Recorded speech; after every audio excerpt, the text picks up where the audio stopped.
lost, there's always a hope. Rise and fight.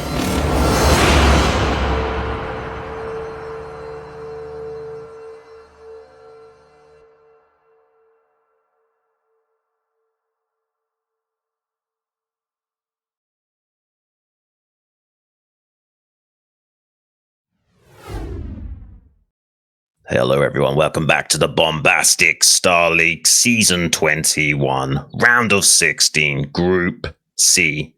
I'm joined here today in the caster booth by none other than Mr. Arzi Dahaki himself. How are you doing today, buddy?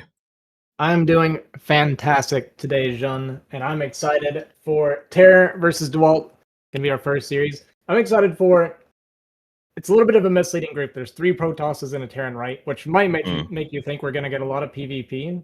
But there is very easily a high potential that we're going to get a lot of TVP today. And I know, Jean, you love Protoss players, right? You like casting Protoss, Terran. That's kind of your main thing. So I do like TVP a lot. I'm not so good at casting PvP, but I will be doing my best. I'm glad I've got you here with me to help bring some insights on that matchup in particular. But yeah, Terror, he's a very aggressive, cheesy Terran, and hopefully we'll see a lot of great TVTs here today. He's going up against Dewalt right off the bat, and I mean, I'm sure I'd speak for everyone when I say Dewalt's the favorite here, but it is Screaming Sea, a bit of an unorthodox map, although it is pretty balanced for TVP. Yeah, you know, I might be in the minority for this. I always say that I kind of like a lot of the weird maps. I think TVP is, on this map specifically, is like heavily Terran favored. In my experience, I don't know like the highest level exactly how it plays out, but Wraith into like drop builds are incredibly strong on this map.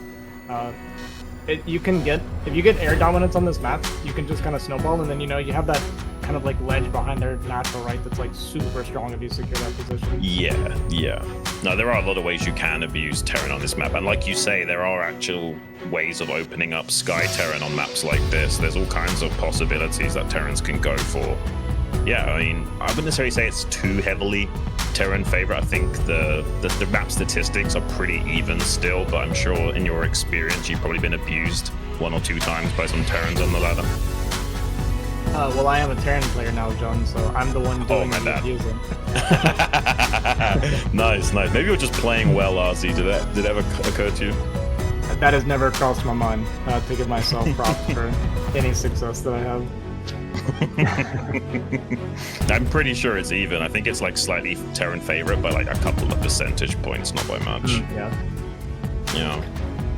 So what's your predictions for this group here today? So I'm obviously thinking Dewalt's the favorite over Terror, but Semih's a very strong player as well. I'm actually kind of rooting for him secretly. I won't hide that too much. What's your thoughts about this group?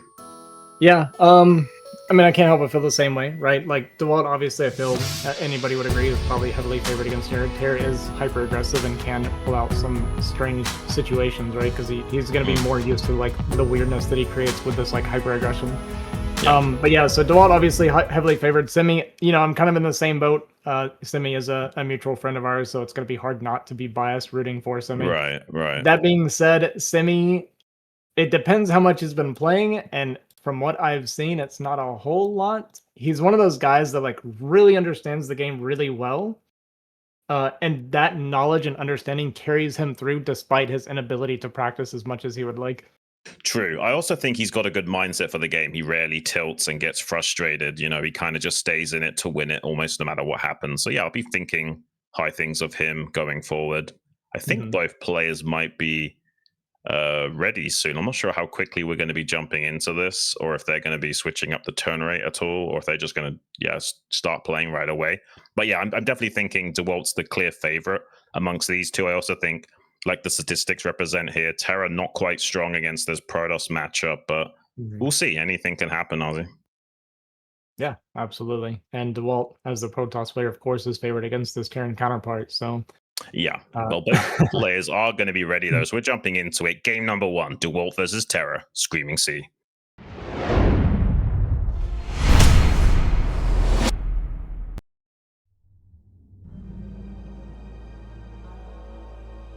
And spawning here in the top right, lagging his face off from Peru, Terror. That's the red Terran. And his opponent here, spawning in the bottom left, our Russian Protoss player, Dewalt. Something tells me we need to go lower than turn rate 24, Ozzy.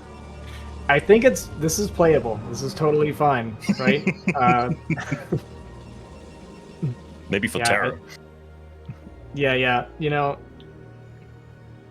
I hate to say it too much, but I kind of feel this. It's like when I play against JD Conan, right? Love the guy, absolutely love JD Conan, super nice guy.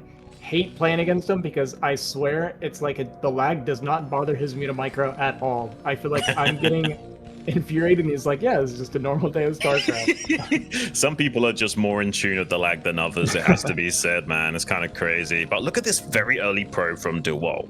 Now, that could just be for a gas steal, right? Because you have to send out the probe super early to gas steal on this map. Or do you think it's a proxy? It's gonna be, looks like it's gonna be both. Yeah, he's gonna pivot up here and drop the gateway here. So it's usually gonna be proxy pylon, gateway, gas. But I'm gonna be surprised if we even continue the game at this point. It looks like TerrOr's camera even dropped just now. Maybe these are just tactics to frustrate Dewalt early on and stop him from getting into that flow state. I mean, it does work against some people. I am guilty of it myself. Yeah. If I'm playing ladder and I get like 2 or 3 turn rate A games in a row, it's like I'm done. Like the ladder session is over. We cannot emotionally handle it anymore. I mean, unironically, Dewalt looks a little bit frustrated on cam there. Like, yeah, there might be something to be said about that. Yeah, I wonder if Terra just like actually straight DC though, because his camera did drop as soon as that lag popped up. I think he did, right? Yeah. Yeah. Okay. And game number 1 over. Interesting thing that can happen from this, Terra could pop a quick look at that replay and see that Dewalt was going for a proxy. I was literally just thinking that. Wait, can't Terra just pop the replay and be like, oh, you want to proxy me? Okay. Oh, that's crazy. Do you think Dewalt's going to now not proxy because of that, or do you think he's still just going to double down on that? Yeah, it's really interesting. And this is, you know, one of those weird situations where mind games can come into play, right? There's absolutely a chance that Dewalt's like, okay, well, he might look at the replays, so then I'm going to go for a proxy and like, you know, go for like 10 racks or go for like a wall at the natural or something and maybe just not go for it. So yeah, I'm curious to see if he does actually try the same thing or if there's a little bit of mind gaming, metagaming going on here. Yeah, I know at the highest levels of StarCraft, spawn locations are a big factor as well. Like sometimes you'll only do something because you got that particular spawn. So say Dewalt spawns in the top right, maybe he's got a build that works well for that as well, or vice versa. That's true, yeah. I will say walling. So you can do, one of the things about Screaming that I like as Terran. So a lot of people do like 15 CC builds or even 13 CC because of the travel distance, right? The rush distance. Yeah, it's huge. But there is also, you can wall both sides. Against Protoss, you can do, so on bottom left, you can do Barracks Depot and it's a full wall, like for everything, right? And then top right, you can do Barracks Depot the same way you would do to block a Zealot, but allows your Marines to go through. Your open. Yeah, that's a good point, yeah. Yeah, so there's like different walling options depending on where you spawned as well.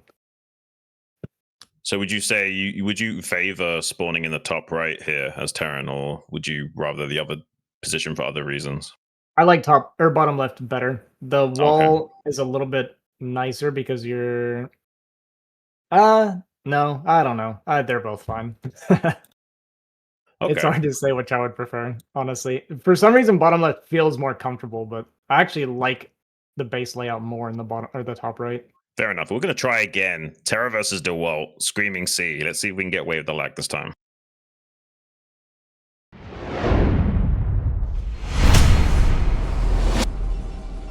And spawning here in the top right, representing Russia as the white Protoss Dewalt. And his opponent with the spawns flipped here, we have Terror spawning in the bottom left. I'm now super curious, are we going to see that early probe still or not? Something tells me we won't necessarily see that early of a probe now.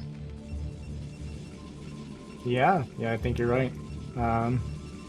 Yeah, so we're not going for this proxy gate this time, so interesting.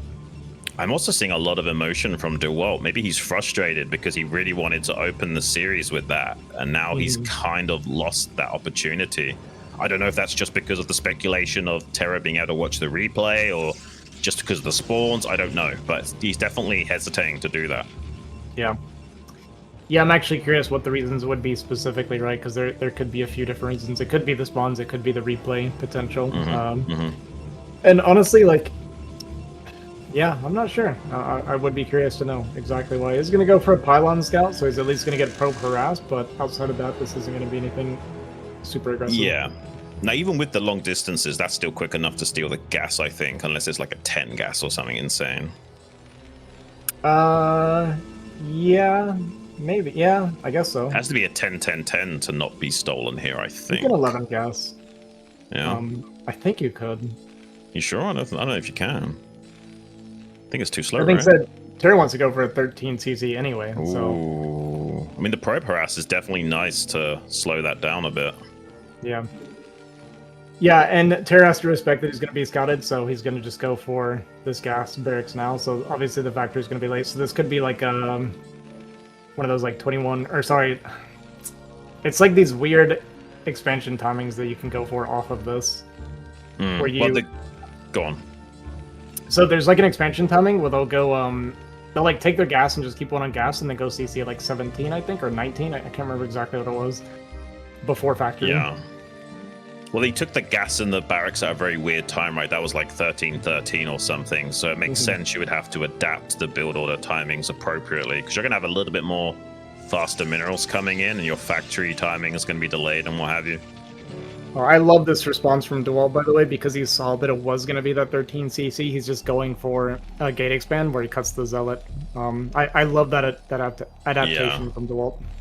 Well, I mean, there's such a long rush distance that it also almost makes no sense to go Zealot here, where you know they've got at least a reasonably timed barracks. So yeah, I like this as well. It's really smart to go gasless, expand, and maybe take a pretty significant advantage early on, economically speaking. Yeah, you see a lot of 12 Nexus on this map because there's not a whole lot Terran can do about it. The only reason you would ever go gate first here is because you'd be worried about Terra doing a proxy. And Terra is definitely a guy that will proxy you, so... yeah.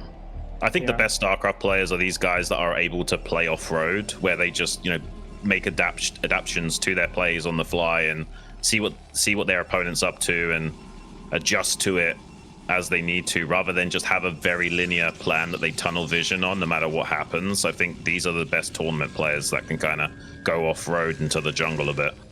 I 100% agree. I think Dewalt's opening is one that guarantees that, yes, he won't have like a massive advantage like 12 Nexus against, you know, a normal factor expand or something, but rather that he's just guaranteed to have a, you know, kind of a minimal advantage, right? No matter what, he's going to have a lead by doing this gate pylon scout into like gate Nexus, right? Yeah, so he can adapt to just guarantee that he's got that eco lead. I think he just took range as well, so he's going to be putting on a little bit of pressure with the 2 gateway, but with the longer rush distance, it's probably not going to do nearly as much to Terra as it would usually. I'm sure Terra could even get away with not making a bunker for some time. Oh yeah. Yeah, against this, you can pretty much always skip bunker, I think. I think in most situations, yeah, just because of how long it is. Like, it's so rare that the Protoss can actually get in your face this early on. Yeah, and skipping the bunker always was really nice. Yeah. It seems like a little factor, like, oh, it's just 100 minerals, but it's actually huge. I mean, Terrans are one of those rigid races where if you squeeze out just a little bit of extra minerals, the world becomes your oyster. Yeah, absolutely. There've been so many games where like I'll have people reviewing it with me and they'll be like, you made 3 turrets here, you only needed 1. And like that's like such a big moment, like where it's like, yeah, everything's nice. Okay. So this is going to be like a weird variation on like mine double expand, right? Like this is going to be really spicy, and the fact that he's going to float it to the island like this, I actually really like this from Terra. This is something we haven't seen a lot of. Yeah, I kind of like your perspective on that. It's basically, it's like a mine triple, but with a base that you don't really have to defend necessarily, right? And it's just one choke point to really worry about for the majority of this, you know, land distance. So there's not really ways of maneuvering around the mines either. Yeah. The only issue, of course, would be if Dewalt becomes aware of it and finds it quickly with his shuttle. But I'd be surprised if he sniffs that out pretty quickly, because it's going to be really hard for him to realize that something's missing with this opener. Yeah, yeah. I mean, we have a pretty quick robo and looks like an observatory as well, so he'll still be able to do something here, but the odds of him identifying that island base, I think, are very slim. I don't think he's going to notice it for a long time. Yeah, I agree. I think it will be a bit.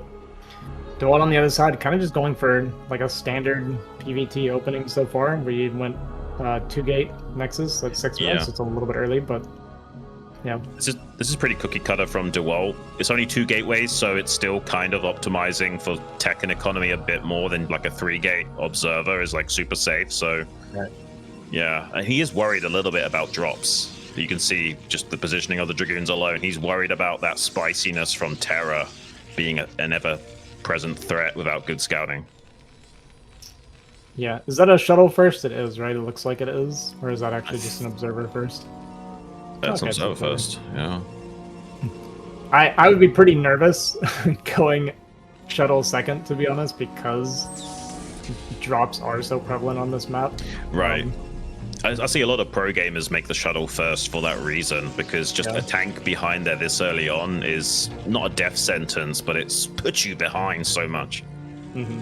Yeah, it can get really hard to trade against it, especially if they're able to keep reinforcing it with like Marines or Vultures or anything to turret repair, that kind of thing. It can become such a nightmare, and you're just down one of your core bases when that happens. Right. And this is a pretty good turret ring from Terra. I mean, he's not made loads of turrets, and it's going to be a little bit tricky for Dewalt to get in here and get a good read on what the game state is. If he knew this was only 2 factory, he might be able to sniff out and put the puzzle pieces together. But look at this turret. Oh, he's trying to thread the needle. He just barely gets in. He's going to lose it. But he sees there's no additional factories. That might be enough to tip him off that something's weird is going on. Yeah. It's a little bit awkward for Dewalt because that timing is about when the 3 additional factories come down. It's usually around between 7 and 7:30. So right. But he would, if he was optimized, he should have them started roughly when that observer dipped in there. So he might, if he's really in tune with the game, he might be able to figure out, okay, you didn't drop me. You've got some minerals and resources allocated somewhere that's amiss. But it's so hard to make that call when you're actually in the match, right? Yeah, it can be. Dewalt is like a super good player, so if he did pick up on that, being like, hey, your factories are like 20 seconds late, I wouldn't be surprised if he could read that. Yeah, well, he's going to start to advance across the map a little bit here, sweep the mines. Just the fact that he's gone for this mine opener alone, I think, would help him put those puzzle pieces together, but it's still too hard to say for sure. You kind of have to make guesses at that point, and it's better not to make guesses. It's better to get confirmation with your scouting. He's just been unable to do so. Has the shuttle on the southern hemisphere of the map making its way towards the natural of Terra now, and the observer is flying up there, RZ, to check for that island base. I think he figured it out. Yeah, it looks like he's just kind of checked all the islands, was aware that something was amiss, so nice read from Dewalt, picking up on something being a little bit fishy, or it could just be that he's simply being diligent one way or the other. Right. But yeah, either way, it's going to help him out a lot, actually get a good read on the game state where he is. He knows that the push timings of Terra won't be quite as strong for now, but if he lets this continue much longer, Terra will be able to make a crazy amount of units. He's going up to how many is that? Is that 7 factory? So 2, 4, 6, 7 currently. He's also working double armory right now. There's no starport, right? So we're just going straight 1-1, like all in on this push, or? Yeah, it's kind of like a Mihu style Terran, but he's kind of having his cake and eat it, right? Like he's not having to limit his economy or anything too much. But this is great from Dewalt. He's come up here, disrupt the mining. There's not really anything Terra can do to save this as well. This is kind of just have to be an abandoned ship moment, maybe try and get us around on the goon. But not really a lot to be said about that. And it's such a minimal investment, too, for Dewalt to do this, right? The amount of damage that it does to Terra. It's unfortunate for Terra that we're playing StarCraft 1 and not StarCraft 2, so he can't load his SCVs up and leave. I think Terran are OP enough with just the fact that most of their buildings fly. But let's not load up the SCVs as well. I mean, Terra's going to have a very nice timing to work with now. Dewalt has powered up He's got 4 bases operational with a 5th on the way on that island location at the 3 o'clock. Reavers will be out soon. I'm not sure if he's actually got them available. He should have at least 1 in that shuttle, maybe even 2. Yeah. Yeah, I'd imagine so. It'd be crazy if he didn't, because Dewalt's such a good Reaver player to begin with. Actually, it's going to be Storm, so Storm's going to come out, and Big Storm onto the Vultures here, going to get a lot of damage down. That's a really good second Storm, and he has more to work with as well. Cleaning the Vultures as well as putting some damage onto those tanks. A little bit of Zealots to soak up the shots. Target firing from TerrOr, trying to rip through the Dragoons, but it's not going to be enough. Dewalt is just smashing through this army. Yeah, he absolutely blasted that push. The last tank here going to siege up and get picked off. And these Storms were huge on the Vultures, too. This is something a lot of Protoss players... Nice mine shots here on the backside, though, actually. Wow. But, something a lot of Protoss players... something that a lot of Protoss players don't really appreciate is how valuable it is to actually storm the Vultures when you see big clumps like that. Yeah, I like the little counterattack from TerrOr being a bit annoying, just, you know, outside of the peripheral range of that cannon, picking away at the probes. Going to turn around the army of Dewalt a little bit, buy some time. Can maybe get some High Templar pickups here as well. That's really nice if he can snipe these Templars.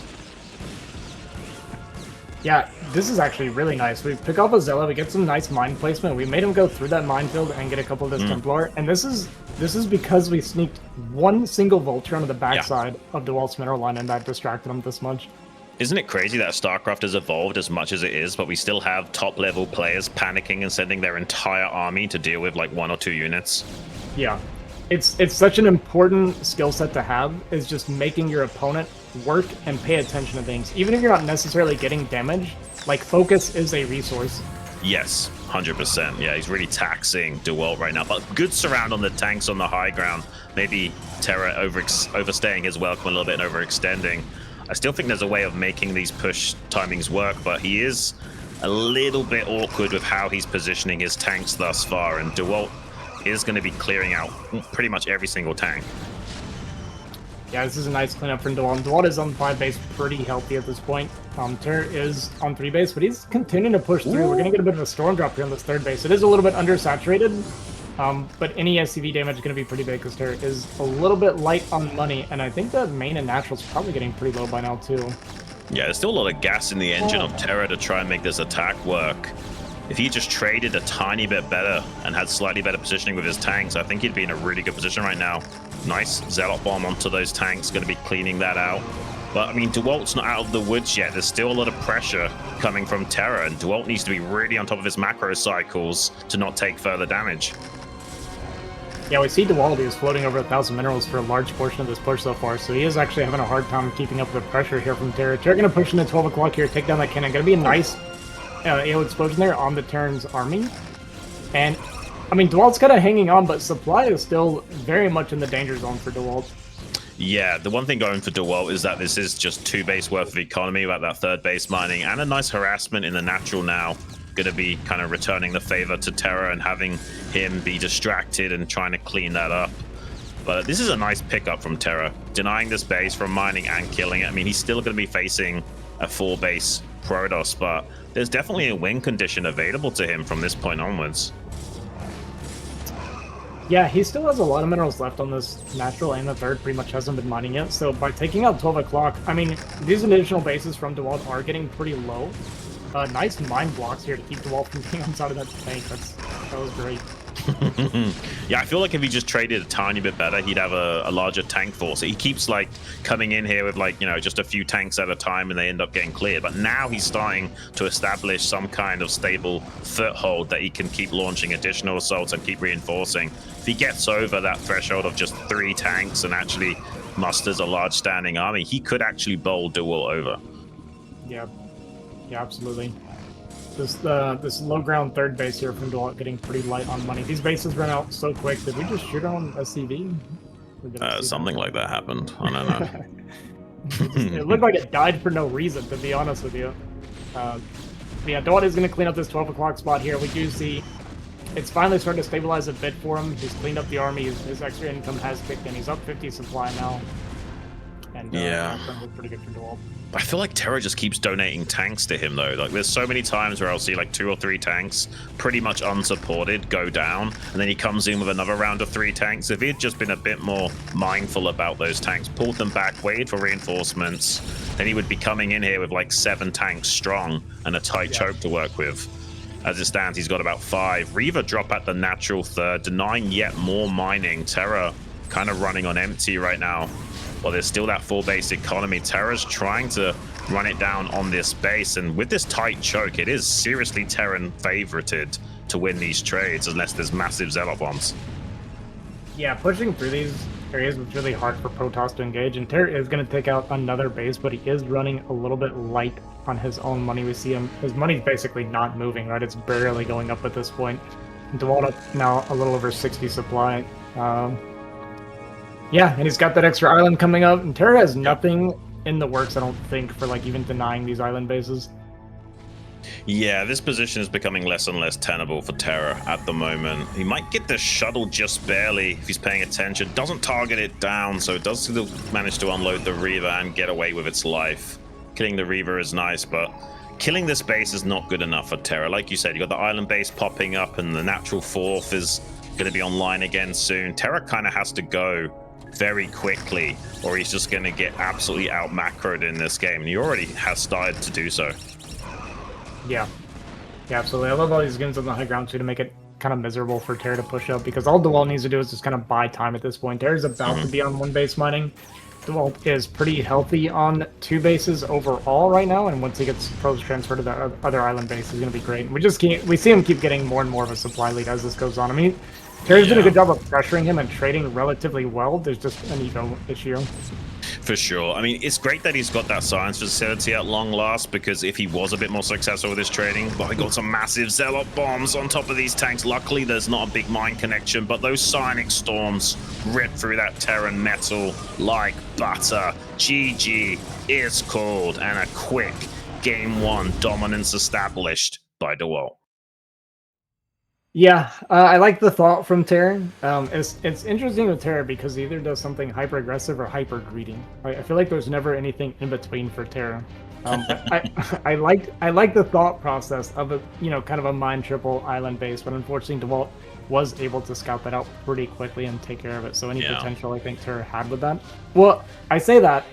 There was still potential. There was a few moments where it was a little bit scary for Dewalt still. I think so. If TerrOr was just a little bit more cautious about how he positioned his tanks and was more active in like pulling the tanks that were forward back and wait for reinforcements and things like that, I actually think he would definitely have timings to kill Dewalt there.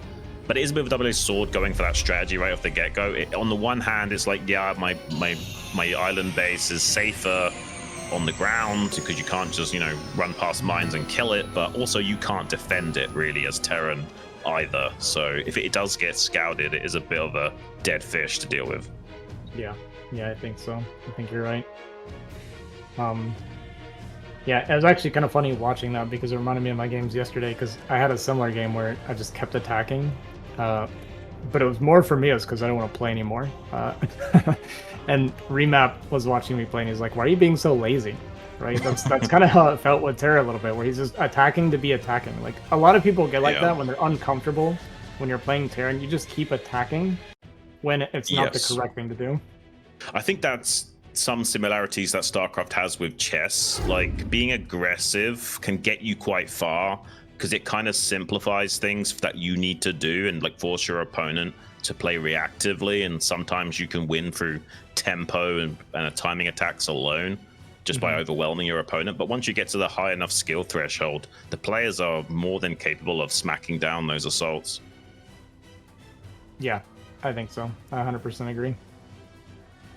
All right, so the next map could be Metropolis. Looks like a Dewalt banned Dominator, which is interesting because I think early game Dominator is like really miserable for Terran, but once you get past the early game, it actually can be very hard for Protoss, which is kind of typical of 3-player maps.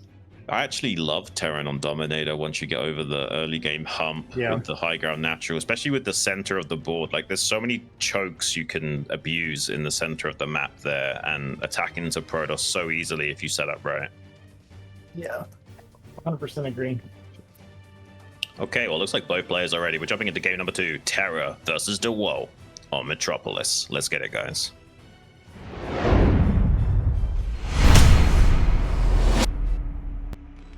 Spawning here in the top left, representing Peru is the magenta Terran TerrOr. Here in the bottom left, representing Russia, is the baby blue Dewalt. Is it baby blue? What do we call this one in StarCraft? It's not baby blue. Light blue, isn't it? Just light blue. Light blue? That's boring. I'm gonna call it baby blue. Baby blue sounds better. I actually prefer this blue to the more navy blue. The navy is too dark. It's Yeah, it you is. can't even see it. When someone has like navy in their Twitch name, you can't even like read what their name is. Yeah, I don't really like that for gaming and for text, for sure. I do like magenta as well. Magenta is one of the best colors. It kind of pops on all 3 races. Yeah, I agree. I don't know if you know, when I play VGH, I 100% pick magenta. Nice. I used to be that kind of guy, but I've switched to lime just because it's different and no one else does it. Yeah, that's true. Nobody does lime. Very little. I'm a hipster StarCraft player, what can I say? Yeah, when I was playing VGH, my original reasoning for picking magenta was because it's so like bright on the minimap and stuff that it's very easy for people to spot you. Yeah. So I was thinking, I was like, if I'm picking magenta and I kill my opponents, it just means that, you know, I They were gave them bad. every chance they had. Yeah, I'm just a better player, you know? You're not one of those scumbags that deliberately tries to camouflage with the map and pick brown or something. Yeah, I can't stand, it drives me nuts because when people pick black, for instance, in team games, they are literally invisible to me in my peripherals. I never see black on the minimap. Yeah.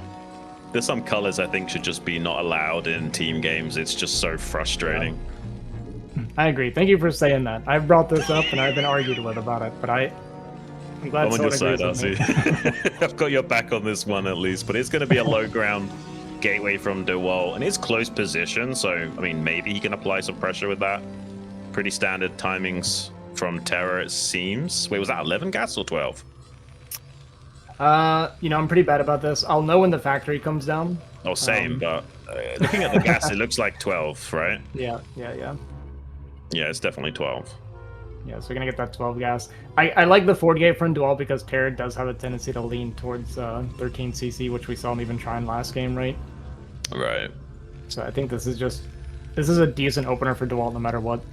Yeah. So, are we just going Zealot Goon here as Dewalt and not going too crazy with this, you think? I wasn't watching.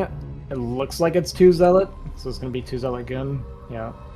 It looks like that to me as well, but the core is a little bit lagging behind, so I guess he could It might make be a third 3. Zealot. Yeah, Yeah, he it could is be. gonna be 3. Yeah, it looks like it could be.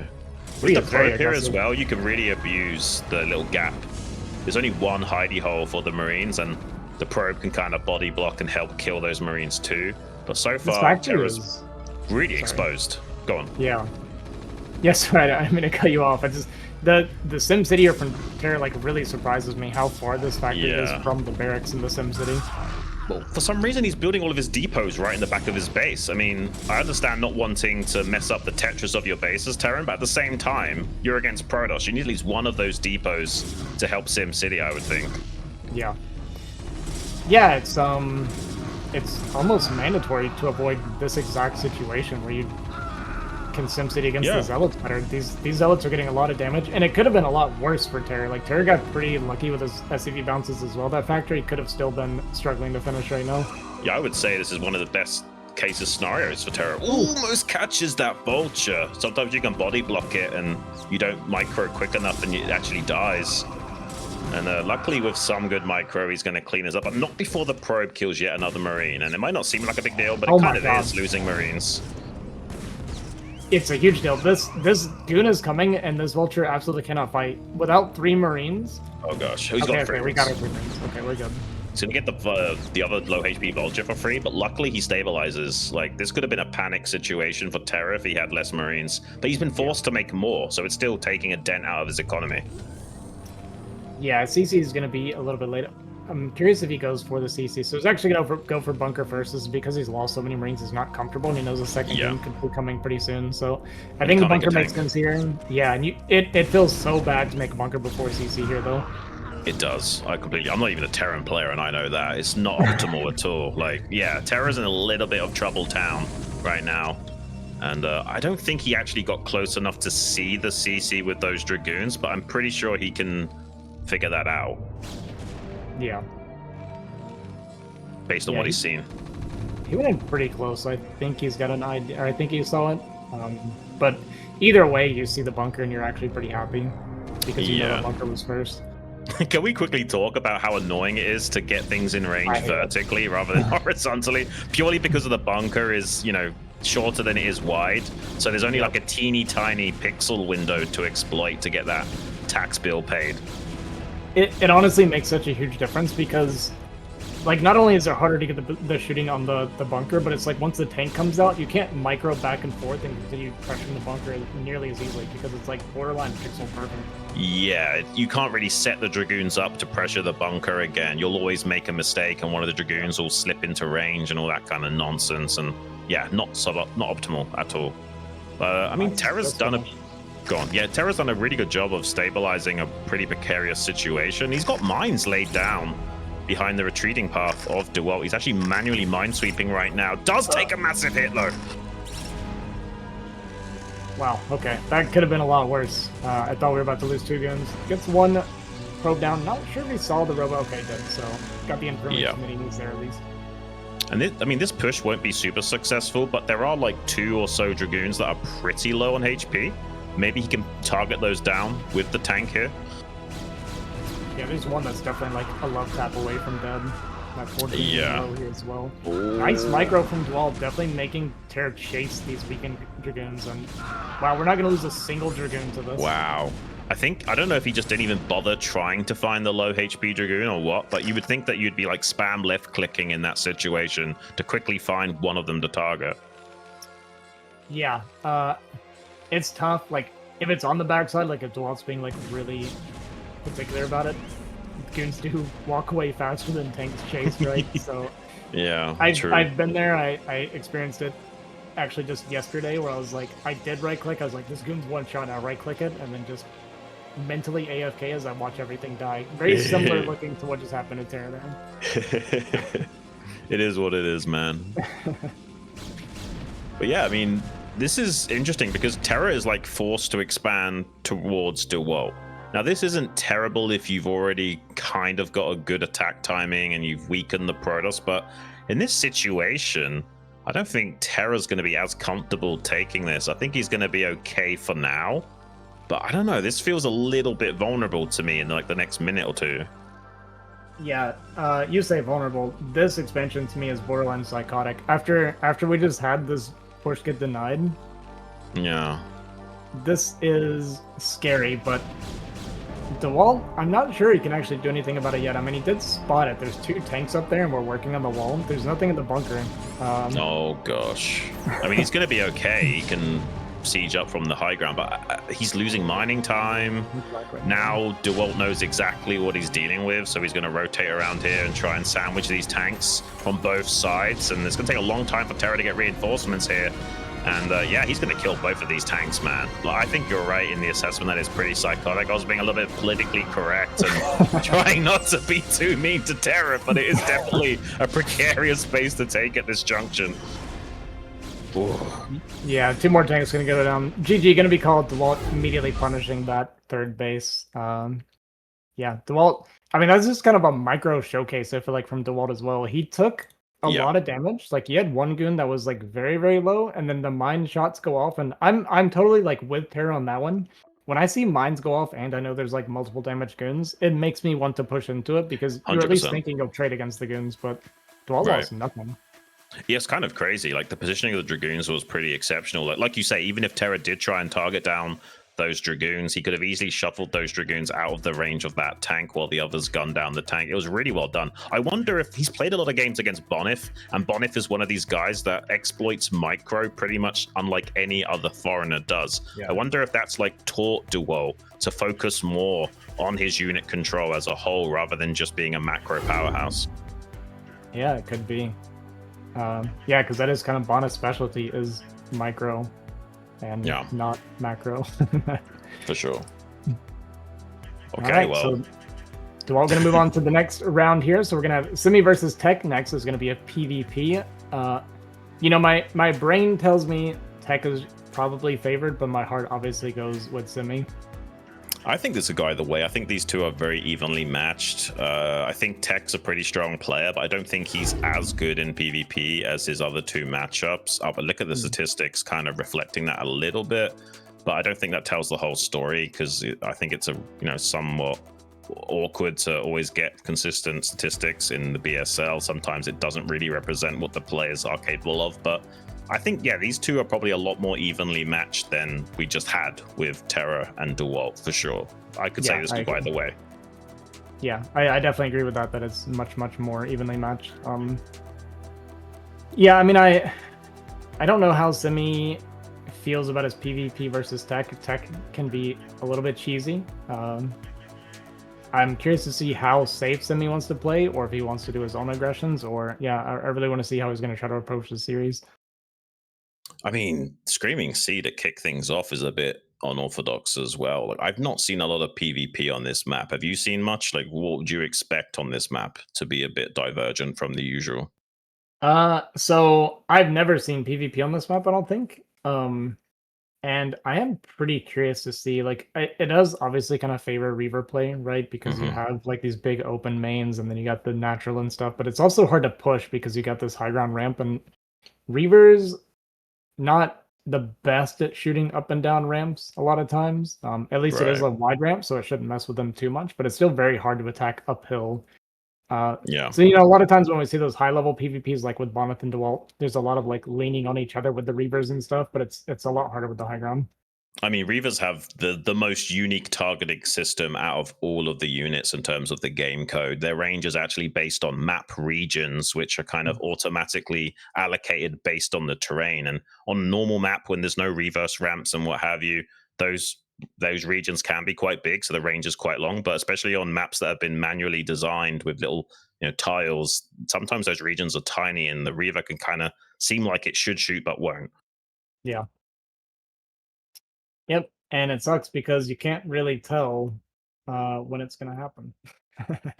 No, unless you're like Snow and you've got everything mapped out. But yeah, it looks like both players are ready. So we're jumping right into it. Semih versus Tech. Screaming C, Gaming 1.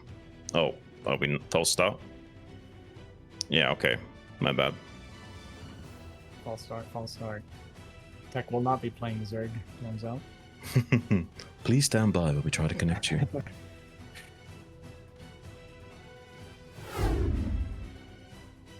There's a guy in IPSL that's race switching. I think Arn put any rules into his tournament that you had to pick a race and stick with it for the entire tournament. That's kind of a unique take.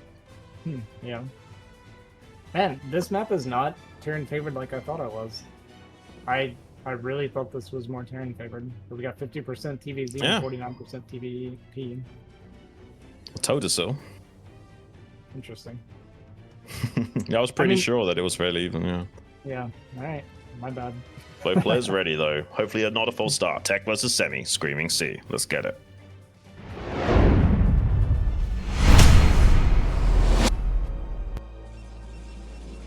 Spawning in the top right.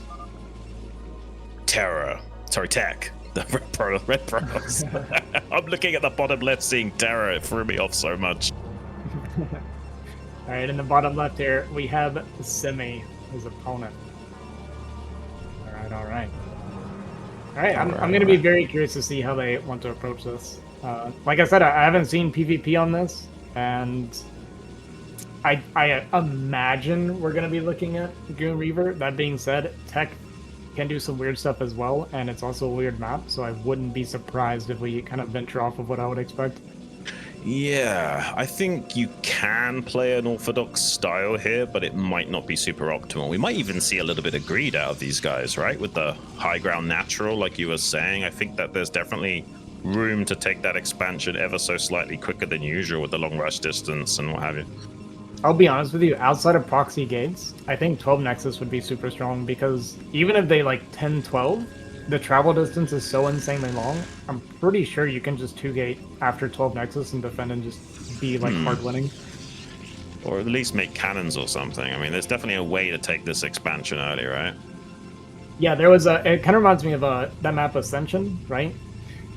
Cross spawns on Ascension, the travel distance was so disgustingly bad. There was an in-base 9-9 versus a 12 Nexus, and the 12 Nexus had more zealots when the 9-9 showed up. Like, that's how bad the travel distance is on some of these maps. Yeah, I'm not actually sure what the exact rush distance is. I know Radeon used to be the longest rush distance, 38 seconds cross map, but do you know the exact rush distance on this map, roughly?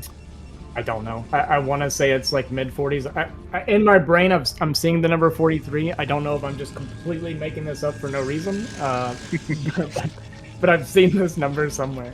But I know it's definitely longer than Radeon for sure. Early 40s definitely seems right, so I'll give that one to you. Okay. I'll check in myself later and let you know. So, what do you think about this from Semih? And an in-base 2-gate? I don't really like that. But he is going to mana pile on, I guess that's something. But I don't know, man. Like, in-base 2-gate on this long of rush distance? I don't know. Yeah, I'm not a fan. I don't like it on 2-player maps usually anyway because of the slightly longer travel distance already. And this one's a lot longer than normal, so the whole point of 10-12 is you want to get there before the goons can get much pressure out. The only thing that I guess it could be good for is because there's not really like a ramp to plug to get right. That's a better good point. value. Yeah, but that is a good the point. goons should be out like long before these zealots get here. Yeah, I mean, overall, I just think 1-gate tech is superior to 2-gate overall, even on shorter rush distances. With good micro and crisis management, I think the guy that went core is usually better off, even in situations they lose a lot of probes. Yeah. Yeah, and we see he didn't even wait for the 3 zealots, right? And look, the goon timing is like the same as it is when you have the 3 zealots show up. Yeah, yeah.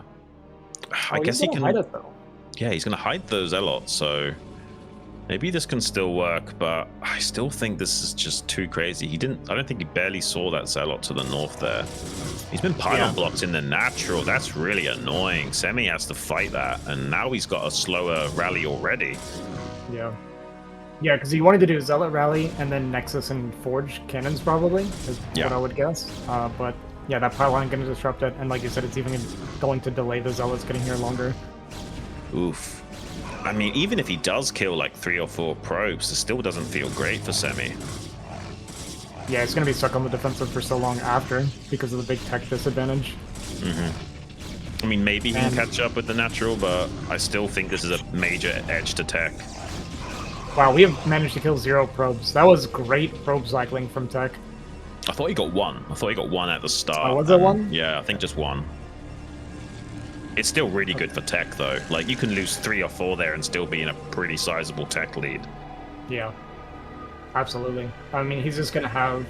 He can kind of do what he wants from here, right? He can do any sort of tech that he wants. We got no gas even started for Semih, right? He's going to have to make these high ground cannons and respect the potential of goons coming across the map. Yeah. And it's hard to hear from Semih's position. I kind of don't like these as much because it's hard to get information on how many cannons you need.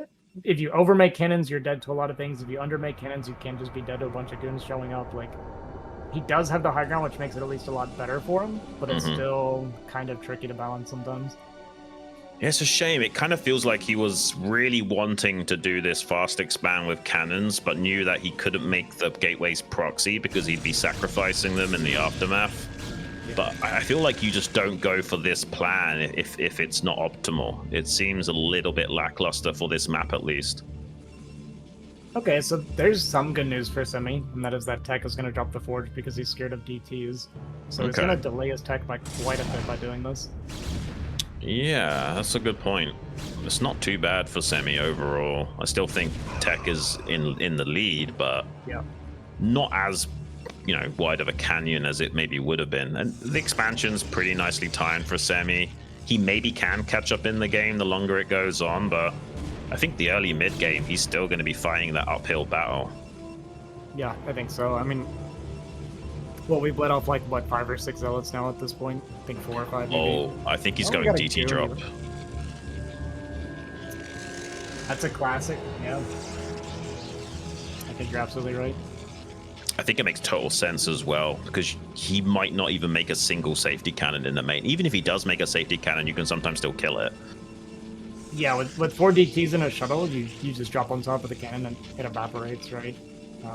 This is going to be pretty tough for Semih. It's hard to read it because there's no way for him to get the information, and he kind of needs to build the cannons blind, right? Which looks like that's what he's going to do. So. Okay, and one gives him hope at least, right? Yeah, one gives him hope. We have the robo on the way, so we might should be able to get observers out in time because it does build pretty quickly. I think he's going to be about to making observers just started as the DTs are coming in. So as long as he doesn't immediately die to them, he might actually stabilize. Yeah, I love that we're talking about standard playing Reavers, and then we're gonna get a 2-gate Zealot rally and then Nexus and DT drop. So yeah. He's smelling it out as well. Look, Semih's got a dial-in on this. Like, he's got a safety cannon in the natural, goons in the main. I'm loving this from Semih. He's at least reading into what kills me right now. Yeah, it is a good read from Semih. It's one of those things where you're hesitant to do it because if you prepare for everything, you die to anything, right? But in this case, he's preparing for the correct thing, so it's actually going to pay off. Yeah, that's the tough thing about StarCraft is you kind of have to walk the tightrope, and if you try and over-prepare, you're never getting to the other side. Yeah. Okay, well, the shuttle's coming in now, and I think he's just now building those observers, and the shuttle's not taking a direct path also. So there might be a world in which these DTs don't do a whole lot. Yeah, we'll see how quick he reacts. I'm surprised. Wow, Semih. Wow. He's ready for it. Okay. He's going to kill the shuttle really quickly as well. Yeah, this is nice. He's going to take no probe losses. I mean, he might lose a couple, maybe not even actually. But... Did you see the body blocking on the DT as well? That's really insanely good. Wow, this is a great defense from Semih, and suddenly the game looking not so bad for him. That was a shuttle, a zealot, and 2 DTs for 0 losses. Just a little bit of mining time. Yeah, this was Tech pushing the win more button and basically getting 0-0. Like, no payout whatsoever, and Semih had time to catch up as a result. This is suddenly looking way better for Semih. Yeah. Yeah, I think it was a bit of an educated guess from Semih, now that I think about it, because he was walking around the map with his 2 goons, and he was seeing... he saw the goon, and I think the goon maybe didn't have range that he ran into as well. I could be wrong about that, but there was like that little bit of a skirmish, and there was kind of like an awkward back and forth where they were kind of staring at each other, and maybe he picked up on something. Either it was lack of range, or it's just simply like, okay, you have no units out after that opening being so good for you. So it could be him just kind of making an educated guess. Yeah, so the one strength for Tech here is that he can just go straight into Storm, which is overall superior to Reavers the longer the game goes on. It's nice that he killed an Observer for free there as well, but maybe Semih should be thinking about a 3rd base, because I don't think you're attacking into Tech anytime soon. So is there a world in which Semih can be greedy enough to just go for a 3rd here? I like it, to be honest with you. They're both getting set up defensively. Semih is getting his own Storm Tech as well. Like you said, there's you can't attack Tech, right? He's got all this Storm on high ground. We got cannons. Like, attacking into this is impossible. You just can't do it. So we're actually going to be forced into a bit of a macro game. Even getting his own safety cannons here, worried about drops from Semih as well. And like a spotter pylon up here. Yeah, I like it. Just to be a little bit safer and have a bit of extra reaction time, so you can just get Storm dropped into Oblivion or something. Yeah. It's a nice little observer perch here as well from Semih, seeing the move out timing, seeing the army composition that he's against. He might delay placing down this Nexus now just to make sure he's super safe against this timing. Yeah, there is a slight kind of tech advantage for Tech right now because he's got so much more energy on his Storm, and he does have these Archons as well, which absolutely eat up Zealots. So he does have like the higher Templar count, the more Storms he's got, the Archon, that kind of thing. So his army is much more technically efficient than Semih's. Yeah.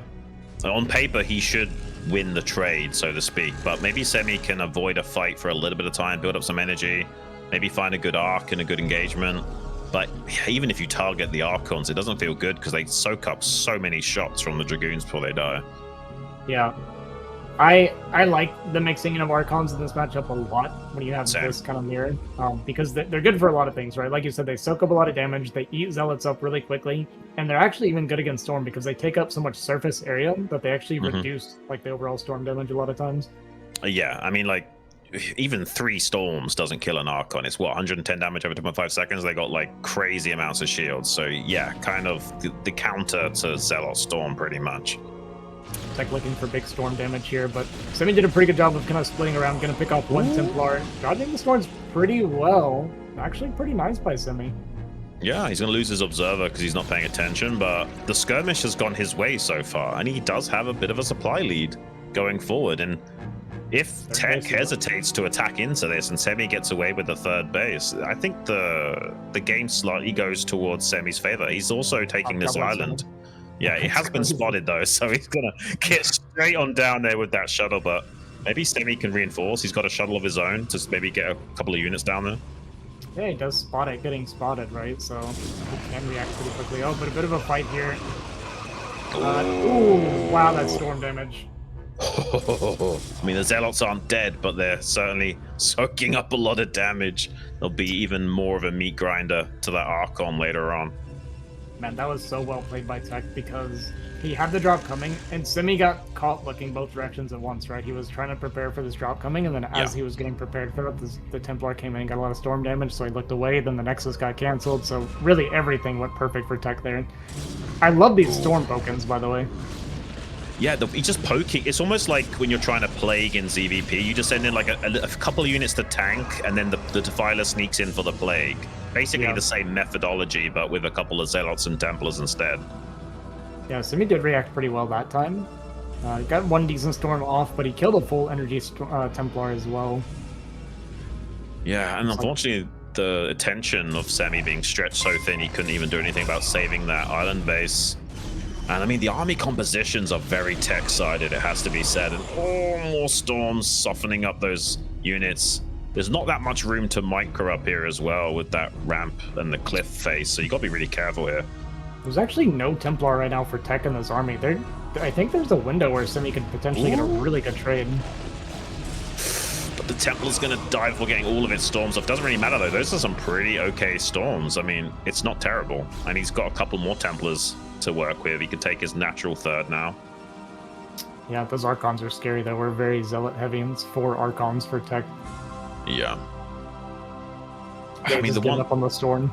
The one thing going is that neither player wants to commit to the bridge, right? At least until a lot more units have been made. Maybe once this round of Zealots come in, Tech will think about it, but he doesn't need to. He can just take an island expansion here. Yeah, and that is what he's going to be doing, and Semih does spot that immediately, but yeah, we're at that point now where both players are kind of maxed, and you're typically going to be favored playing defensive here, especially across this bridge, right? We got a little bit of a concave set up for either player, so it seems like whoever attacks in is going to be at the disadvantage. Yeah, looks like Semih trying to re-establish control of that 6 o'clock, but 4 Zealots beat 2 Zealots and a Goon, especially with no micro. So that's a little bit of a not so fortuitous outcome for him. I guess he's kind of going to have to take his natural 3rd, but this favors Tech. I mean, if Semih's only taking his land bases and Tech's getting away with taking some islands, this is not a good position for Semih. He's actually thinking about coming across the map, the ramp right now, on this massive bridge. Gets a pretty good Storm on all 3 Archons. I mean, this is a massive concave for Tech to work with as well. Getting some good Psionic Storms on those Dragoons in the backline as well. And with the Archons eating up the Zealots of Tech will end up reigning supreme in this fight the longer it goes on. Yeah, Semih left a chunk of his army behind, actually, and I think it was only 4 Zealots. Okay, I thought it was maybe a little bit more, but every little bit does kind of make a difference. Semih is still holding the supply lead, even though I feel like this went really well for Tech overall. Yeah. But it's just that a third base, I think, has been online a little bit longer. But we're going to get to a point where Tech is going to have that island base running. Ooh. Almost catching the Templar with the Storm, but Tech is on top of things control-wise. The one thing going for Semih is there's no more Archons to contend with for the time being. Maybe his army composition will allow for more value this point onwards unless Tech replenishes those. Yeah, what's the upgrades between the two players? I'm curious. It's +2 for Tech, I think. Yeah, but I'm not sure about Semih. Oh, +2-1. Okay. Yeah. So slight advantage for Semih there is working that double forge. Although I think one was AFK at the moment. Probably because he was so Zealot dense, it makes sense to get a little bit of armor buffer there. Yeah. He has got his own Archons now, so this is going to be interesting.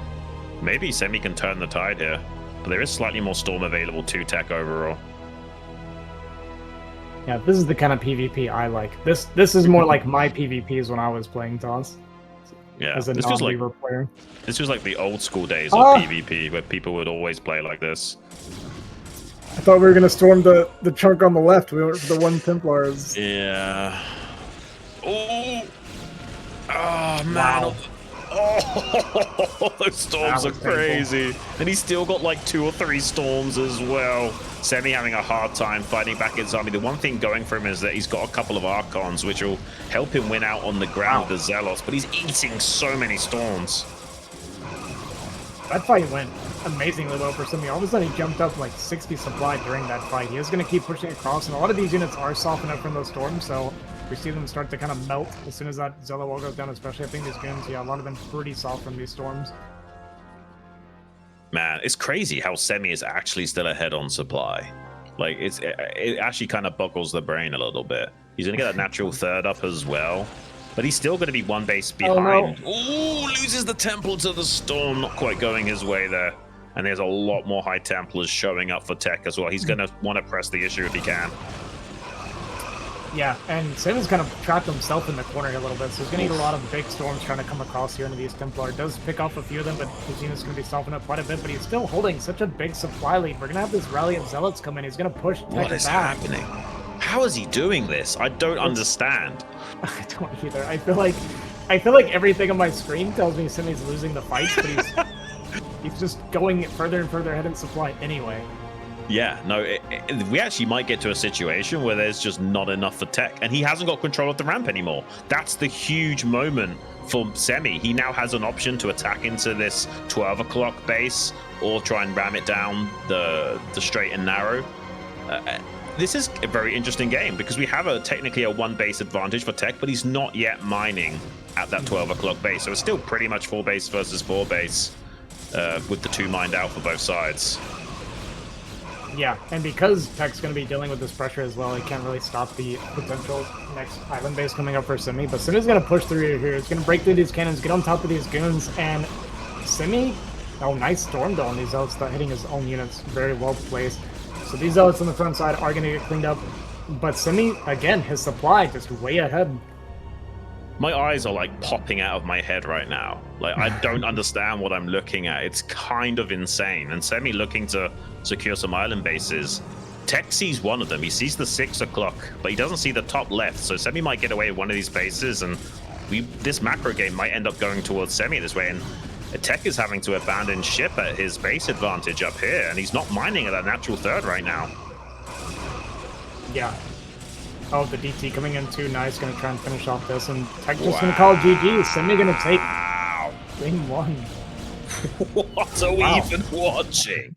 That was probably one of the biggest comebacks in a PvP that I've seen in a long time, RZ. I don't know about you. It's very strange. I'd have to look at it a bit more closely and like actually pay more attention, because I can't tell you what went wrong for Tech, because it felt like from beginning to end, other than this DT drop failing, I don't feel like anything went wrong for Tech, like at all. No. He even had the superior army composition for the majority of that game following that. So kind of shocking, honestly. You kind of have to take your hat off to Semih for staying calm and collected like a cucumber and just seeing that through to the end. That was really impressive. Yeah, it was very impressive. Very impressive that he doesn't crack and he just kept doing what he felt like he needed to do. And this is kind of what I meant about Semih being a very cerebral player, right? Where yeah, But even then, his execution, obviously, his macro was really on point. I don't know if maybe he had a big probe advantage or what exactly was going on, but whatever Must he be did, he something like did that. it right. Yeah. I mean, maybe the army supplies were much more even, and it was just like a 10, 15 or so worker lead. That was the majority of that advantage for most of that game. I don't know. I'd have to look at the replay. Kind of speechless, honestly. That was one of the most impressive PvP performances I think I've ever seen. Yeah, I agree. And it was fun. I love the non-Reaver PvPs. It's so much more relatable for a lot of us down here. Yeah. That felt like PvP of old. Like way back in the day, that was the standard where you just got into a big army with Dragoons, Templars, Zealots, and Archons. And that was like what everyone was doing. There was not that much Reaver usage, only a little bit. Yeah. Yeah, anytime it looks like BGH, I'm happy. Yeah. Okay, so Semih banned the map. I didn't get to see which one that was. And then Tech has elected to pick Radion. That's a really good macro map. Should give us another really spicy game. Really good macro map, and 12 Nexus is extremely rare in PvP. Oh, you know what?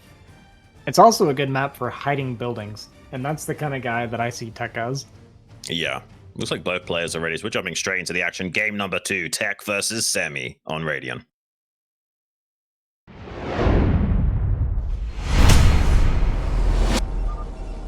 Spawning in the top right. Needs to fight back from a deficit. The red Protoss Tech. And here in Crawl Spawns, here on Radion, we have the player currently up 1-0, Semih. And yeah, apparently it was Dominator that Semih elected to ban. Yeah, not surprising. That's a really coin flippy map for PvP though, right? Like there's so many builds. Like you're tempted to go 3-gate Goon to hold the high ground pizza slice. They could just go DT and crush you. So you're thinking, oh, okay, maybe I'll go safe 3-gate and go Observer 3-gate, and that doesn't feel good either. And there's so many things that can go wrong. Yeah, there's a lot of annoying things about that map, even like with 10-12, right? Because the Zealots have like the high ground that they're pushing through, which is pretty hard to defend. But then if the 3 Zealot fails and then they get to high ground contain on you with goons, and it's like a complete nightmare to survive. So yeah, it ends up being very awkward in a lot of situations, PvP. For sure, for sure. But this is a really long rush distance map. They don't know it yet, but cross map Radion, not quite as long as we just had, but outside of that map, the longest that we have, about, I think it's 38 seconds ramp to ramp or something, right? Yeah, it's very long on this map as well, yeah. The it's a bad map to go 10-12, and it looks like we're probably not going to get 10-12 because Semih did scout off that first gateway, so no 2 gates this time. I like to see it. I'm not a big fan of that in-base 2 gate. Yeah, you're not. Not alone in that. Well, I like it for ladder, but I think in high-level games like this, it's probably not very good. Right. I just feel like if you go 1-gate core, as long as you make a Zealot, as long as you know what to do against it, it just feels like you have the advantage almost no matter what with good micro. With good micro, yes. The micro can be pretty hard sometimes if the 3 Zealot player is actually doing it correctly. But yeah, obviously if it's cross spawn like this, you also have that big advantage because your goon does get out. Like the faster your goon gets out and starts chipping away at the Zealots, the better, right? Yeah. I feel like on maps like this, which are even slightly bigger than usual, it feels even less an ideal strategy. Yeah, I agree. Yeah, I'm not a fan of it on this map. I like it more for like polyport, like a lot of these kind of closer rush distance maps. Yeah, I can see that. I can definitely get behind it more on maps like that. So we got a much quicker core for Semih. And he's going to block the probe scout, which is nice. For Tech, I mean. This might be multiple Zealots from Tech, or at least he was planning on it. So there is a build you can do if you think your opponent's going to go 10-12, where you just make 3 Zealots off of your 1 gateway and just have the much faster Tech, and you don't have to cut any probes to do this. So is Semih faking range here, or is he actually just going to go through with this? I think he'll go through with it at this point. Tech will probably respond by going Robo before range. Yeah, I was curious about this, because I guess it makes sense to just go straight into range, and the guy with the later core can just throw down a Robo close to the ramp right away. Makes kind of sense. It lines up nicely. Yeah. Yeah, I like this a bit more for tech so far. Yeah, same. It's kind of a nice. Sorry. It's just kind of a nice kind of adaptation. So he was maybe worried about the 10-12. That's why you would do this like later core like this, and then because your core is later, but you're going to be playing defensive, you can just go for this faster robo. And it basically like you have that additional zealot, but you haven't really cut probes to do this either. I'm just a bit curious about going this fast of range. Like, what are you really hoping to accomplish with this as Semih? I mean, nothing really.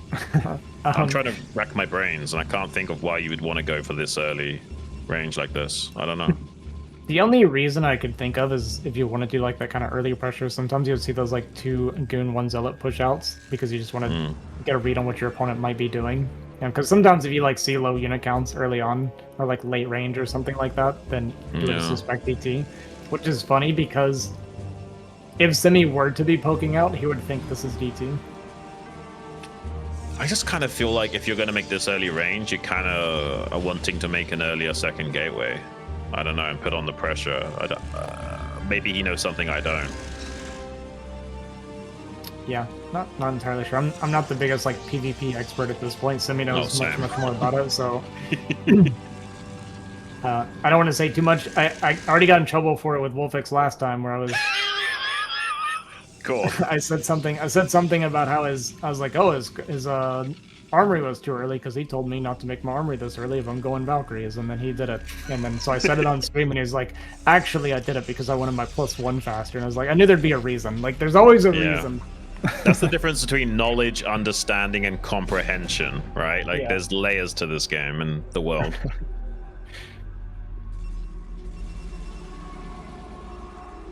I kind of like this more for tech overall. I don't feel like Semih's getting anything with this early range, unfortunately.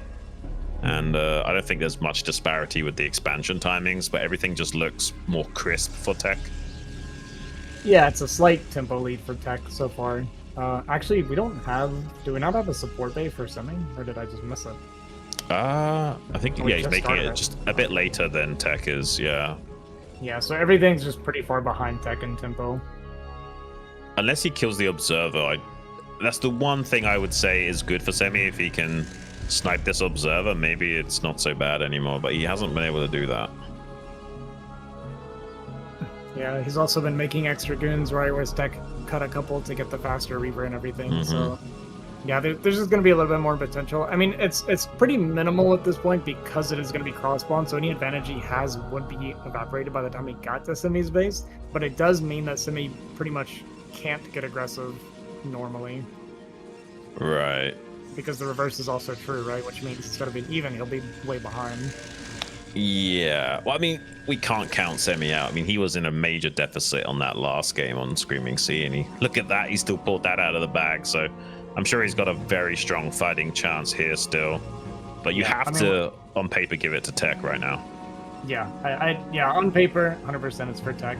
The only thing I was gonna say is, you said he was way behind, Semih clawed it back from behind. From what I saw, Semih was never behind; he was always ahead, no matter how bad anything went. So hard to say.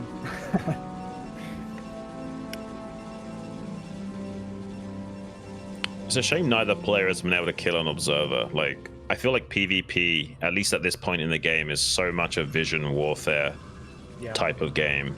And just one observer snipe can really change the tempo. It absolutely can. 100%. Because they want the observer back home as well to kind of monitor your observer. You kill theirs and then you just send another one back because they don't, obviously you don't want to be blind, right? And then, yeah, it can actually be a little bit frustrating to try and manage your observers. It's basically like having map hack if you can see where the army is and what they've got, where it's positioned, and like that kind of stuff. But I guess there's the defender's advantage, so if tech gets a bit antsy, there's a shield battery back there. Does he feel like he's going to get busted right now? Yeah, this is very scared from Semih to go for the shield battery. Yeah, it might be because his shuttle's so much later that he might feel like he needs it to protect his Reavers. Okay. I don't think it's necessary, but I guess it's a precaution because he doesn't have total intel on what tech's up to. Mm-hmm. Looks like Tech is setting up to maybe take the 12 o'clock as his third. Semih maybe thinking eventually about taking the natural third. He's moving up now. Oh, the shuttle lagging behind a little bit. Not quite in sniping range, unfortunately. Yeah, that was kind of a scary from Tech there. He saw it coming with the observer, but the reaction was a little bit close. Yeah. But he's just going to pull all the way back. Just be careful with those shuttles, man, especially about speed. They have such a long wind-up time to reach their acceleration. Yeah. I think that's one of the reasons why players like Snow are so good. Is they're so good at managing the inertia of the shuttle. It's not just the Reaver control, it's in conjunction with the shuttle being perfectly microed and positioned every time. Yeah, absolutely. Yeah, it's there is like an art to it actually with the shuttle control, because there is like angles and like ways you want to turn to kind of keep the speed up, right? So they can pick up and drop off and keep moving, and it's really beautiful to watch like the high level players do it. Absolutely. I mean, I'm not a Protoss player, but I'm a kind of Snow fanboy in that regard. I kind of get mesmerized by the levels of micro being displayed. Yeah, absolutely. All right, pretty quiet game so far. Yeah, this is a deceptively small choke. I think it's a mistake for Semih to challenge it so brazenly. I feel like he's got to set up the arc before poking in.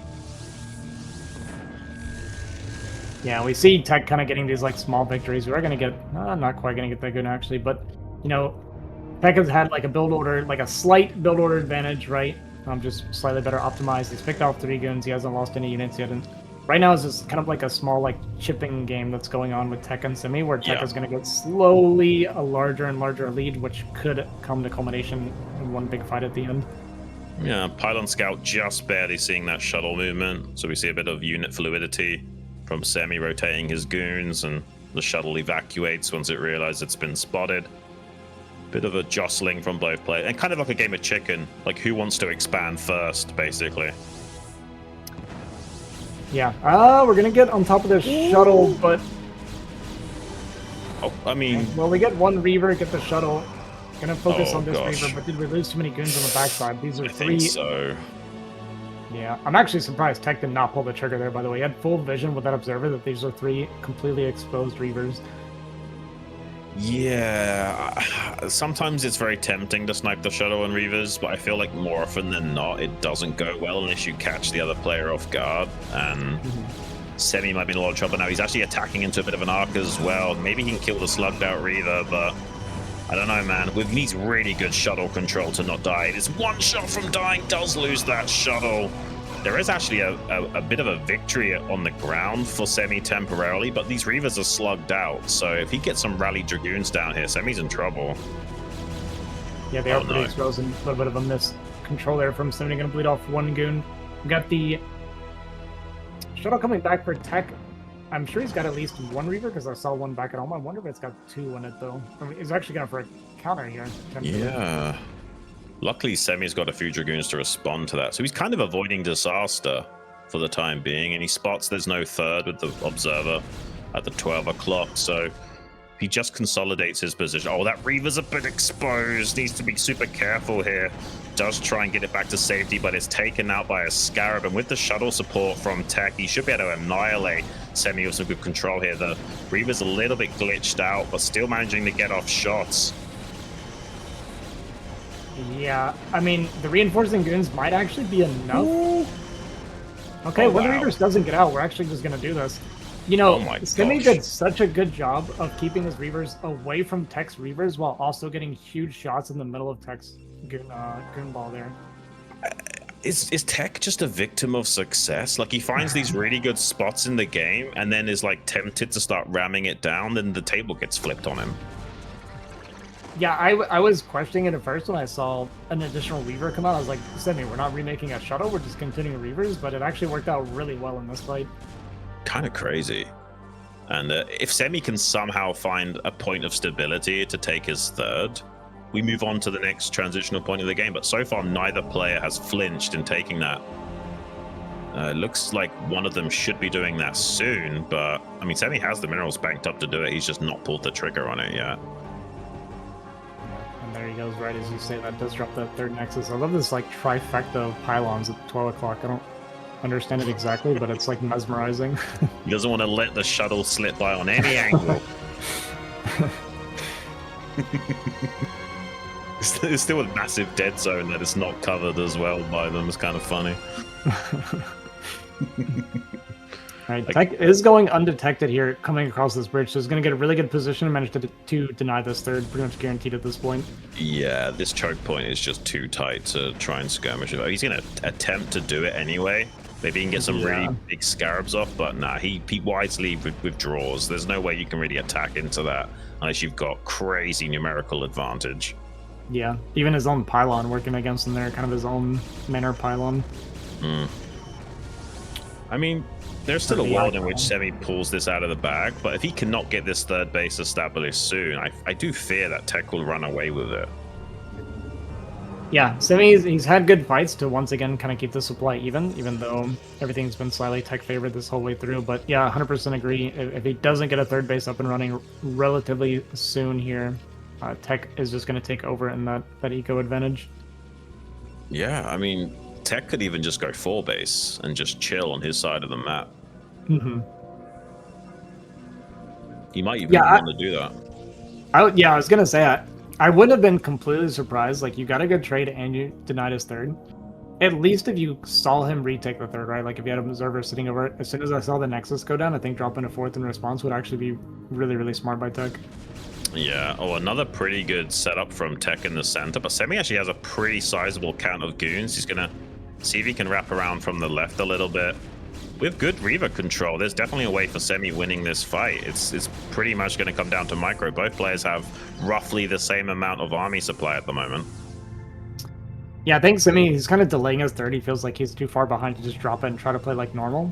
So it looked like he wanted to get a big fight, but just going to get a couple goons and kind of back up, drop this third behind us. So it's going to be very far behind on that eco like we were talking about, but he does have a really, really big force that he's kind of posturing with. So he does feel like he has to do something. He's feeling a little bit of pressure.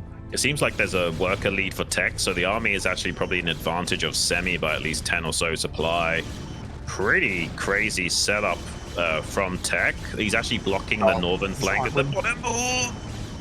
Does get some good Scarab connections off, but there's so many more Dragoons for Semih on the south. Tech's winning in the north, but Semih's getting on top of these Reavers because there's just not enough down here. But overall, I think Tech will win the fight. Yeah, Tech gonna actually clean this up pretty well. Just the Reaver and the shuttle gonna be all that escapes from Semih. The supply is still somehow even. Is this a bunch of goons on the left? I think we left a lot of goons behind that fight. Oh no, I feel like if these Dragoons were here, he probably would have won that fight, because it was pretty close. Well, it looks like he might win the fight anyway. I mean, he left, that was like a third of his goon force that just didn't participate in the fight. How does he do this? I don't understand. Like he's breaking the matrix with these games. Now he's got a wedge between the natural and third, right? Like, this is really good for Semih suddenly. Yeah, this becomes extremely difficult for Tech. It looks like he's going to go for a bit of a counterattack potentially, or at least maybe cut off reinforcements, go for a bit of a surround. We'll see how he wants to play this out. Yeah. You can see when the regions are favoring the Reavers, you can outrange those cannons easily, but I mean, these are pretty good connections. Ooh, he's a little bit slow in saving that Reaver does eat a Scarab. There's slightly more Dragoons for Tech, but with the Scarab support and Semih wrapping around with some reinforcing Dragoons, he's actually winning this fight quite handily. Tech is suddenly in so much trouble in this game. What is happening? Semih, I don't even know. know. He's going to crush through this fight. 12 o'clock is now exposed. We are on the other side of the map, so Tech might could dislodge this with reinforcements, but Semih suddenly has a 20 supply lead. Wow. And GG. Wow. I don't even think Tech understands what's happening in these games. He kind of like scratched his head a little bit there before GGing. I'm scratching my head watching that. This is weird, man. Semih is just a god gamer, apparently. It seems like it. It's just kind of like that meme where it's like, just win. That's what I feel like Semih did. Like, he just won. I'd have to break it down. Like I said, I'd have to look at it a little bit closer. I feel like Tech was really doing a lot of things right. I feel like he was getting a lot of the early game advantages and trades and stuff. And then it just seems like in the big fights, Semih has you know, these big advantages. It's like he's so confident that he leaves chunks of his armies behind every single time he does the big fights, man. It's really weird. It's almost as if like Semih has some kind of like RPG racial buff or something. Like Chad Gamer gives him like +1 to trading or something. I don't even know what it is, but somehow he's always seemingly able to get ahead of the curve. But do you need a break, Ozzy? I'm kind of good to go if you are, but we can also take a couple minute break if you need. We can keep going.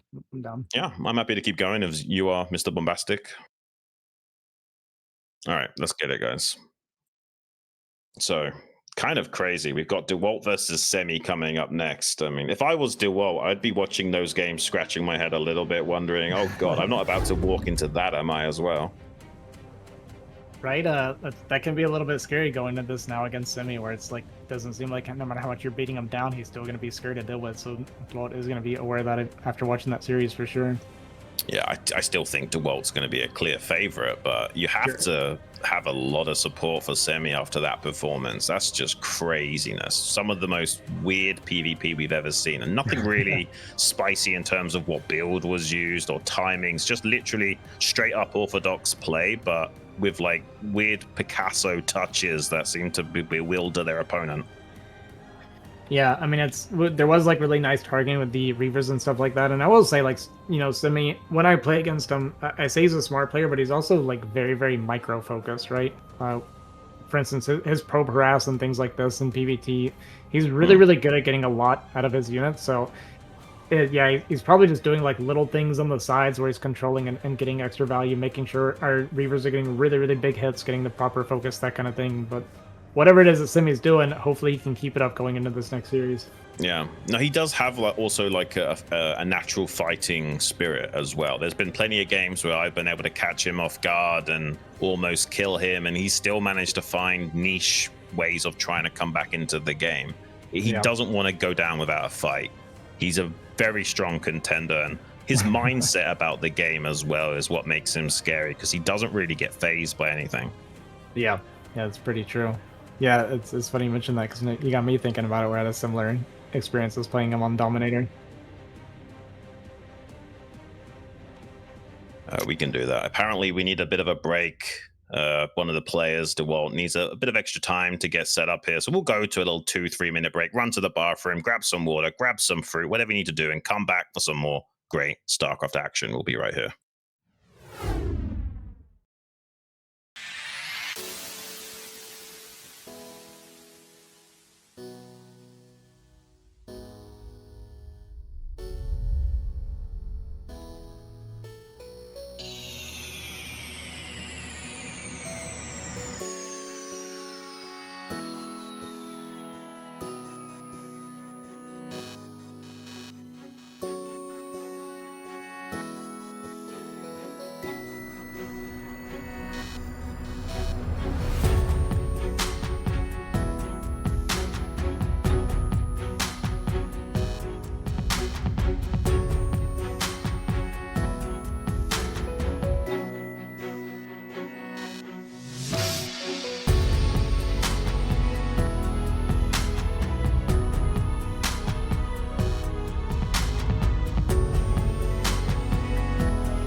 Welcome back once again to the Bombastic StarLeague. We're jumping right into the action. Dewalt versus Semih on Dominator.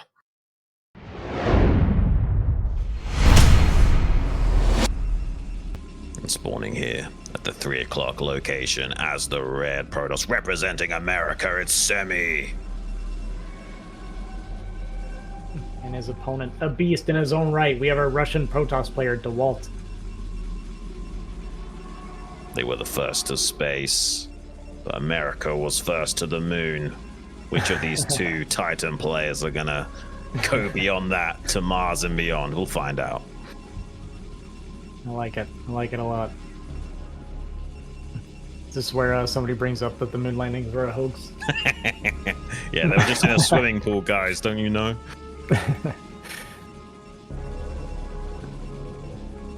Alright, so playing on Dominator, something that Semih wanted to avoid, at least against Tech.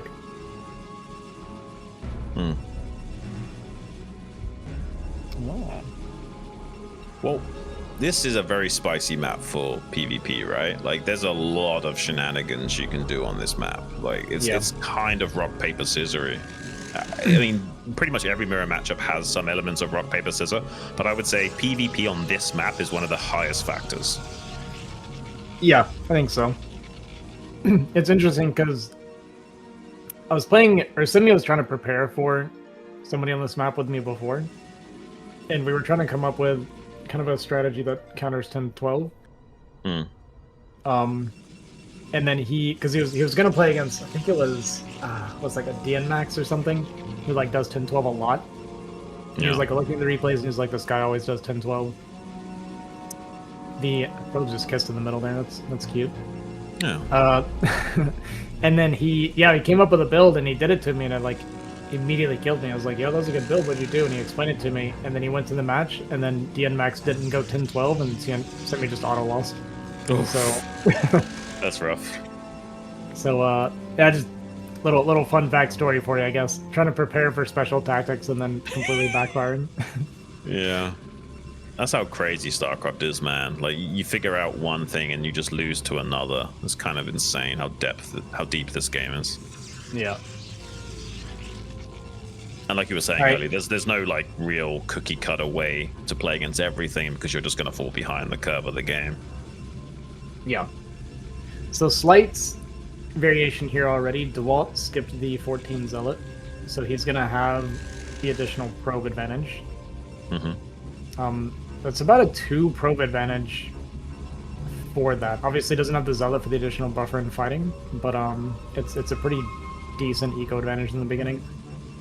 Yeah, has he done that as a bit of a gamble because he saw there was no proxy gates in the center? I mean, you only really need that Zealot in case it's something like a 2 gateway, right? Like you're kind of dead without the Zealot. But yeah, it was. Scout, go on. Yeah, I think he did in reaction on getting first scout. Because it did get there quick enough that he just doesn't have to start it, or even if he did, he could cancel it. So.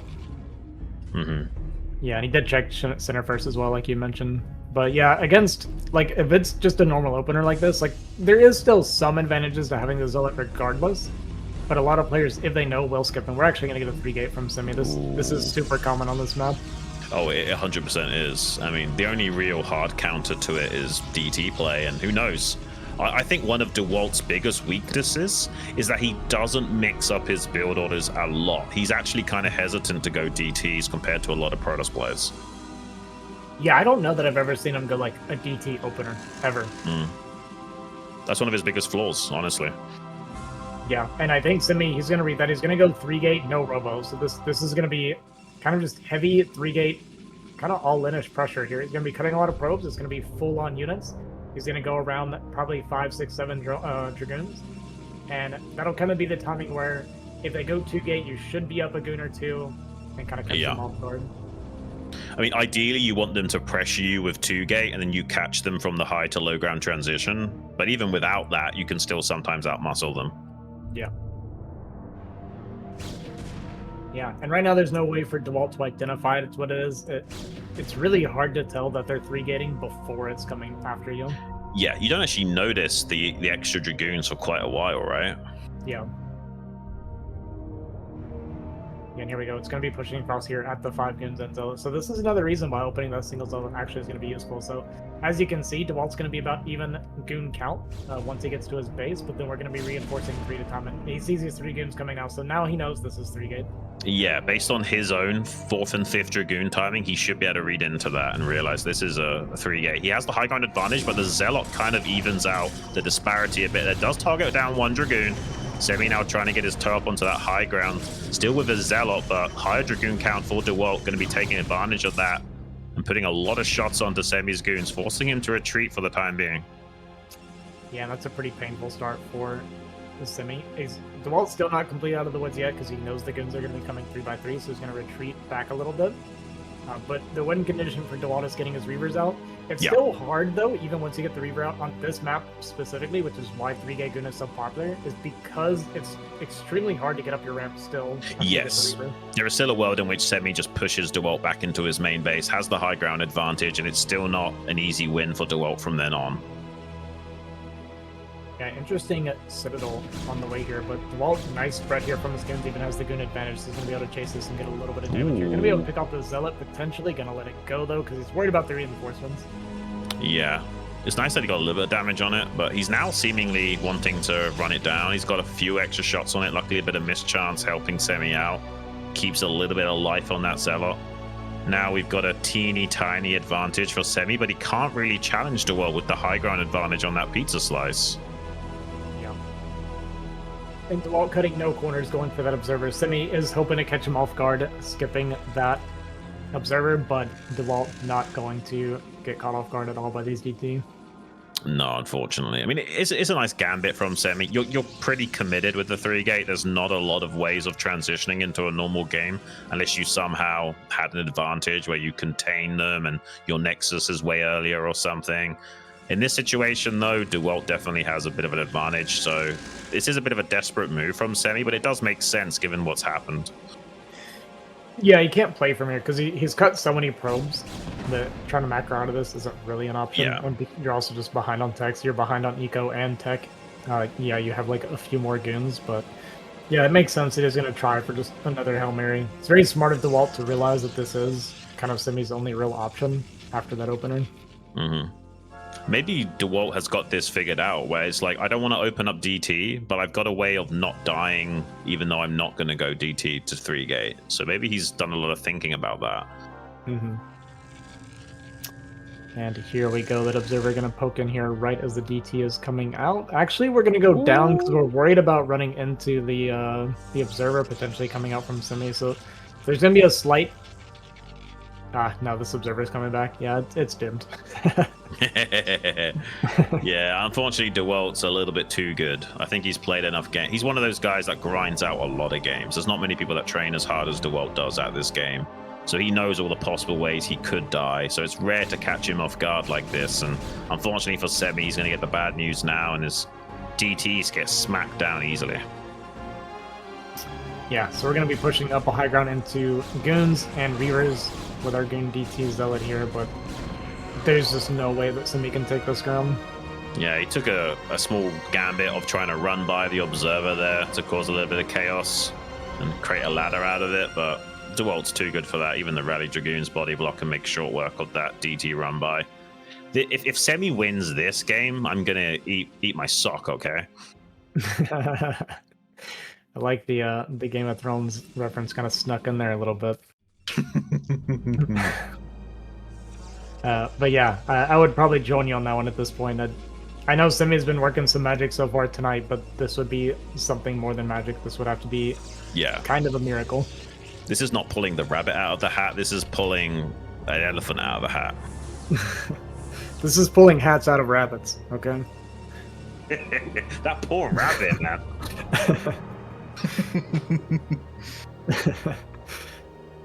Oh, gosh.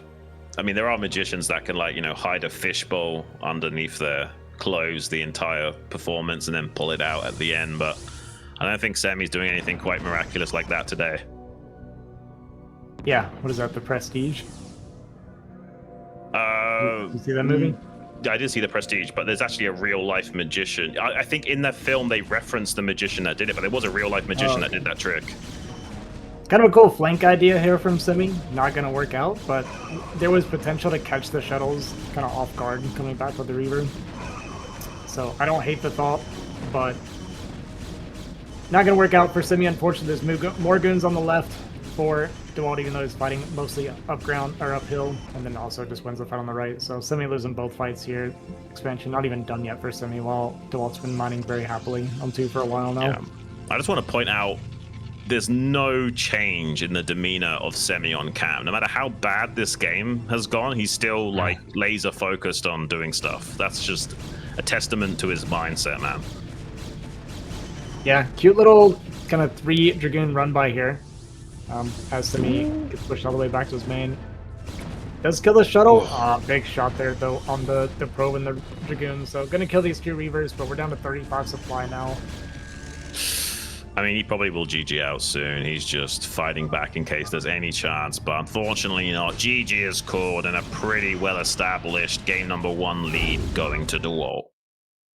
Yeah, I like Semih's attempts at being creative. Like, he doesn't just give up, right? You kind of pointed this out earlier. We were talking about it a little bit, but yeah, he's not a quitter, right? He still tries to find those angles. He made some pretty creative movements with his Dragoons and stuff. Like I said, trying to get that flank on that shuttle, I think was really smart. Didn't pay off, but I can definitely see that working against a lot of other players.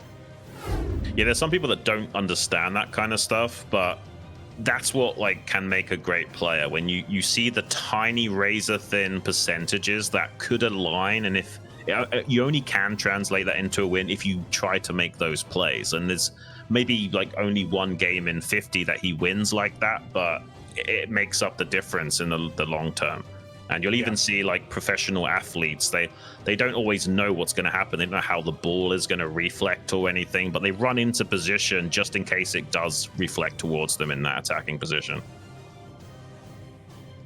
Yep, I 100% agree with you on that one. It's just always good to have that fight in you. There's really no negative to it, honestly, as long as you can handle it mentally. There are some people that stay in games and they're tilting the whole time they're staying. If you're doing that, then it's probably better just to leave. Yeah. Especially if you've got to play more games. Like sometimes it's better just to like refresh your mindset for the next game rather than just increasing the tilt to new levels.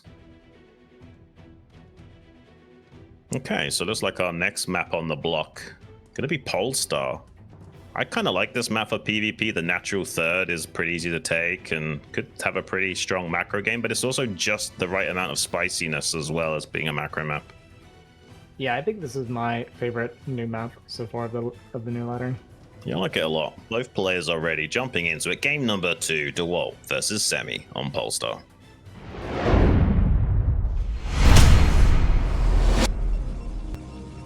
Spawning here in the bottom right, currently 1-0 down, needs to turn it around, representing America, Semih. That's the blue Protoss. And his opponent here spawning cross spawn representing Russia. We have Dewalt currently up 1-0. Match point for the winner's match. Seems like Dewalt is just racing ahead at the moment, but I also feel like Semih just bit off a bit more than he could chew on Dominator. I think he's not going to go for a bit of a risky not coin flip, but rock paper scissors way of playing on this map. So I think this will be a much better game between these two. Yeah, he might try to play a little bit more standard. It's such a like daunting task when you're up against someone like Dewalt or Bonnet or something, and then it's like, it makes you want to cheese them, but then they're going to expect to cheese. They're really good against deflecting that kind of stuff. But then what's the other option to play their game? Like, that doesn't sound fun either, man. No, I think that happens a lot though, where you kind of like are losing the game before it's even started, just because you're scared of the player you're against, and it's like, oh, I can't win against this guy. I think as long as Semih can avoid that way of thinking, where he always maintains a winning mentality. I actually said that to him in a DM. Before the games, I said just maintain a winning mindset no matter what. Go get him, kind of thing. Yep, completely agree. That was kind of the whole basis behind my anonymous tournament that I ran, right? Was to see how players perform when they don't realize who they're against. And a good example of that was, Ziki, he has a hard time beating Dewalt a lot of the time, right? And he specifically said, like, he wanted to avoid Dewalt as long as possible in my tournament. And then when he won the tournament, he won the finals 3-0, he said to me, he was like, oh, I'm glad that I avoided Dewalt. He didn't realize that he just beat Dewalt 3-0 in the finals. That's a great example of how much mindset can affect you as a player. Yeah. And it's not an easy thing, though. It's easier said than done, right? Our subconsciousness rules us at the end of the day. You kind of have to rewire yourself and override that programming to overcome it. But it is possible. Yeah, absolutely. All right, going to be a bit more standard. Looks like I think both players made their 14 Zealots, so going to be on even starting grounds here for our two Protoss. Yeah, if you don't scout them, you kind of have to. It's like making 2 Marines in TVT. You could just die to a BBS if you don't. Yeah, well, I wish that would stop people on the ladder. There's no rhyme or reason behind the things they do. Just make 2 Marines, you'll be okay. Ooh. Gets in with the probe.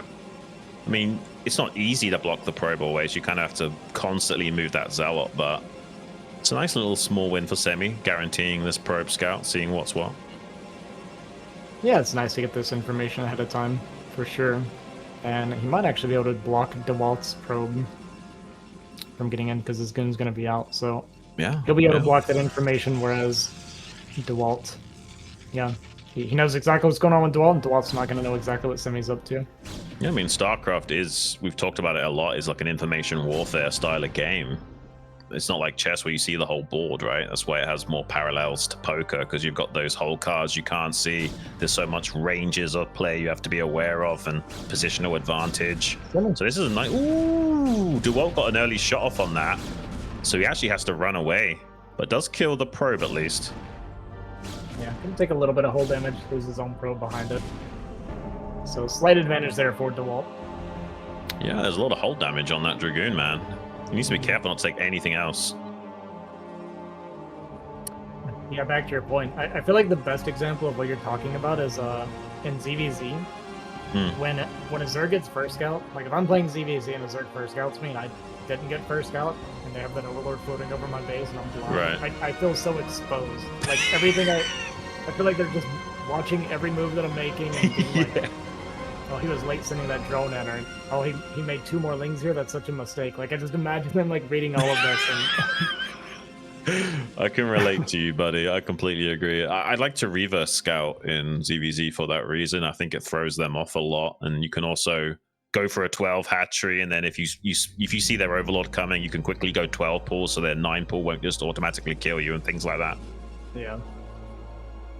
Yeah, I'm surprised reverse scouting's not more common. I think it has a lot of perks. It does have some risk as well. Yeah. At least in the other matchups, specifically. Like, For I think sure. ZVT reverse scouting can be really good, but it can be dangerous. I've seen a lot of Overlords die for that reason.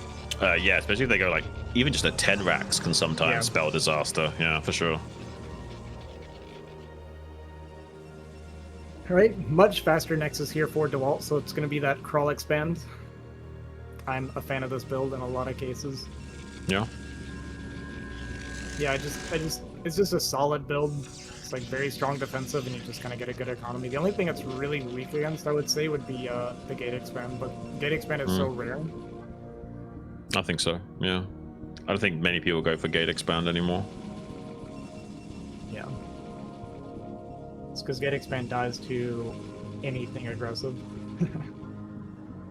I mean, you're kind of hoping your opponent's being either really greedy or really safe, and yeah, it doesn't feel good when you're kind of playing a guessing game with your life. Yeah, that's a good way to look at it. It's like crossing the road with your eyes closed or something. It's like you might be okay, but you might just get plowed into by a bus.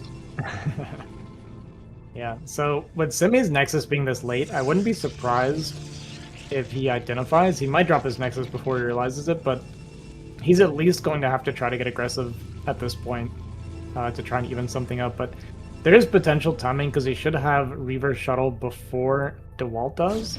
Although, did Dewalt not? Okay, did go just one defensive observer. Yeah, so he's actually not going to have that Reaver Shuttle advantage even a good aggressive lib. Oh, I mean, just kidding. It's out. But it should be done by the time he gets there, honestly. So when is Semih taking the expansion? Because I feel like he's going to fall so far behind if he doesn't take this soon. And he kind of will have to be aggressive if he doesn't at this point. At this point, he kind of has to get aggressive, honestly. I don't think you can drop Nexus and go from it. Go from it. It doesn't seem I guess like it's it. second Reaver, right? Maybe, yeah.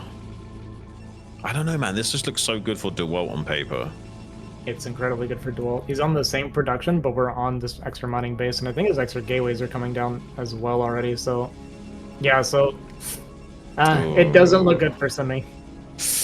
Not with those gateways coming down. I mean, I'm a little bit scared for Semih, honestly. Like, he's going to have like Gosu gamer level micro. And there's that safety battery that Semih made in game number 1, was it? And yeah, now it's Dewalt doing the same. Just knowing that the only thing that he needs to worry about is dying right here, right now. As long as he doesn't die, he's completely fine. Yeah, this is going to be pretty much all in from Semih, outside of getting some pretty serious damage done. And Dewalt's already taken that 10 supply lead, so doesn't bode well for Semih. The shuttle should be coming out relatively soon, and the shield batteries are going to help with the healing a lot. Going to get a nice initial shot here, and one Reaver going to go down for free before the fight even starts. Yeah, these 2 AI pylons are going to be really annoying to contend with as well. Does have a pretty good hot pickup on those Reavers, but even topping up the shield on those... Oh, he kills one of Semih's Reavers, man. I mean, he technically has a higher Dragoon count. There is a world in which this attack would work, but not with losing the Reaver, man.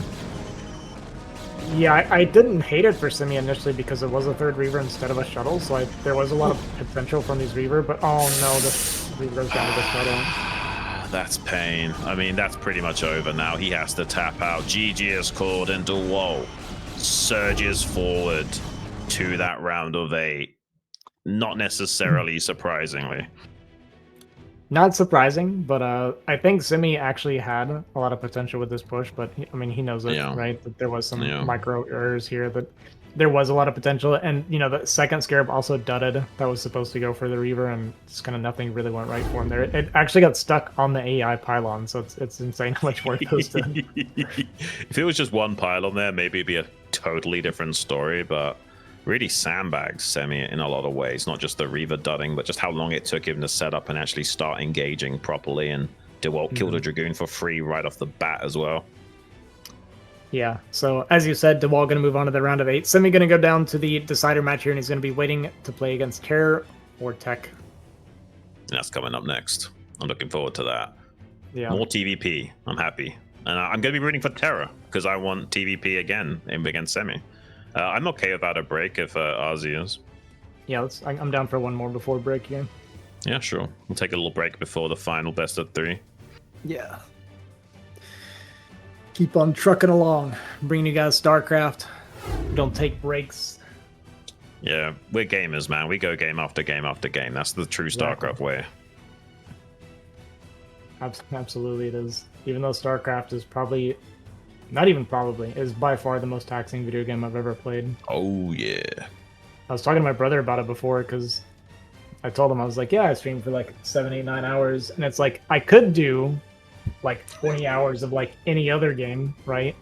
You get me on StarCraft, it's like 4 hours in, my head is killing me and my mental is like gone. I'm like sweating, I'm physically tired, like I've even rarely had physical issues playing StarCraft. Like a while ago, I came back from like not playing for ages, and I was like microing my heart out, and I actually almost pulled a muscle in my side from the micro because I wasn't used to doing it anymore. Kind of insane how intense this game is. It is. It's funny. Yeah, that reminded me too. Last night I was doing a BGH show match, and we went to game 5. But our game 3, our game 3 was like an hour-long game where I was on 3 base. I was like perma-max with Terran. I'm like pumping tank, vulture, marine, medic, like literally non-stop fighting for like 45 minutes. And when the game ended, I realized my neck had completely cramped on me. Yeah, man. Unless you're doing it every day, it takes its toll on you physically as well as mentally. It's kind of insane. Just unironically, I get why they call it esports. There's a lot of games which I think are called esports a bit loosely, but with StarCraft, I think it is a sport, man. Yeah, I agree. You actually need to be like some kind of an athlete, like, and not even ironically, like physical health is a huge part of playing these games. Like, not even joking, like exercising, eating right, like these are all really important for playing, especially something like StarCraft, which is so mentally taxing. The mind affects the body, and the body affects the mind. If you want to have a strong mind, you need to start with a strong body. It kind of goes hand in hand like that. And there are some players that can kind of are the exception to the rule. Like some heavier guys that still play really good, but there's not many of them, you know? Yeah. Yeah, I agree. I assume you're talking about Wolfix. Poor Wolfix, man. I gotta bully Wolfix. I was thinking more like July Zerg back in the day, but yeah, sure, we'll go with Wolfix. Why not? Sorry, it's in my head because Tarson's been making fun of Wolfix in comms lately. He just calls him fat over and over again. It's crazy. I don't even think he's that big, is he? He just no, drinks he's a lot. Not. It's not that bad, but Tarson would have you believe otherwise. Anyway, we're going into game number 1, Terra versus Tech on Dominator.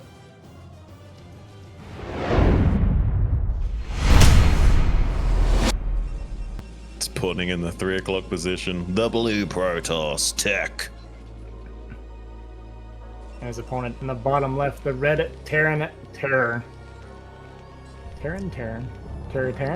So do we go 11 gas on this map? You can. I don't personally like it, because anytime there's like proxy gates, which there is decent potential on this map as well, there's oftentimes center gate. You actually don't want 11 gas because you just need the extra money to keep pumping Marines nonstop. Yeah, I could see that. That being said, if you're not getting proxy gated, then I think 11 gas is great because just having those faster vulture access is a lot of times really nice. Right. And 12 Nexus isn't super common on this map, but it's still a possibility that you could punish with 11 gas, right? Yeah. Yeah, it does have a lot of aggressive options. You also, well, like, so for FD, for instance, a lot of times when you FD, you want 11 gas, but this isn't really a good map for FD because there's all these high grounds they can fight through as well. Yeah, yeah. I feel like now that you mention it, I don't know that I've ever seen anyone go 12 Nexus on this map. Oh, I have. At least at the pro level. Okay. Not at my meager level. That's okay. We can't all be Korean pro gamers. There's not many of us that can. For starts, we're not born in the right country. Well, it wasn't 11 gas. It was 10 gas, so... Yeah. Even earlier. And we are getting a Ford gate. Yeah. Dricken Zealot Goon, or is this triple Zealot Goon? We'll keep an eye on it. The main thing is going to be the core timing that gives it away, right? And also the additional pylon, like if he wants to go pylon before core. I don't think we started... Did we start the Zealot? Did we cut a probe? Was this a 9 gate? Okay. So there's the core coming down now, so this is going to be a single Zealot. Okay. Is it even a Zealot? You just made the... That's just a block vultures, Arzi. What are you talking about? There's no Zealot. I'm kidding, obviously. You just want to make a pylon wall later. Come on. Am I wrong? Was this was a 10 gas, right? I'm questioning myself because I see 10 gas so rarely that I wasn't even looking for it. Oh, we're having too much fun, RZ. We missed the exact timings. I blame you. Yeah. Really sorry, guys. I know this kind of disrupts the entire game, but You got me thinking about Tarson and Wolfix still. Like, it's like those sort of like K-pop mentality of like, if you're not like the most slimmest guy ever, you're fat, and there's no in between. Yeah. Alright, Zealot Probe gonna get in here, gonna try and jump on top of this SCV, but luckily the SCV is gonna dodge side to side, and because it was this earlier factory timing, gonna finish before this SCV really even comes under fire. Immediate add-on for Terror in his face, so no Vulture gonna be made. That is confident. That is very confident. You actually don't see this a lot in the modern meta, right? Yeah, like, never. Terror has his own way of playing the game, that's for sure. Mm-hmm. Normally you see proxy, like you see sorry, not proxy, but you see this first Zealot coming. Right. And you don't know if it's 1 or 2 Zealots or anything like that. To go instant add-on is some insane confidence, so this must be straight to tank. I guess the thing is he doesn't want to have to fight up this high ground with this Marine Vulture. Yeah, I did really like the way he's blocking the mineral gaps with the SCVs, but now he could be in a little bit of trouble with the Dragoon arriving, because the Zealots will help flush out the Marines, but they can still engage these Dragoons in isolation on the left-hand side, but he could make a miss micro and getting his... Yeah, he can be careful here, though. He's going to maybe lose some beautiful drilling and blocking with the SCVs, but he will lose at least 3 Marines.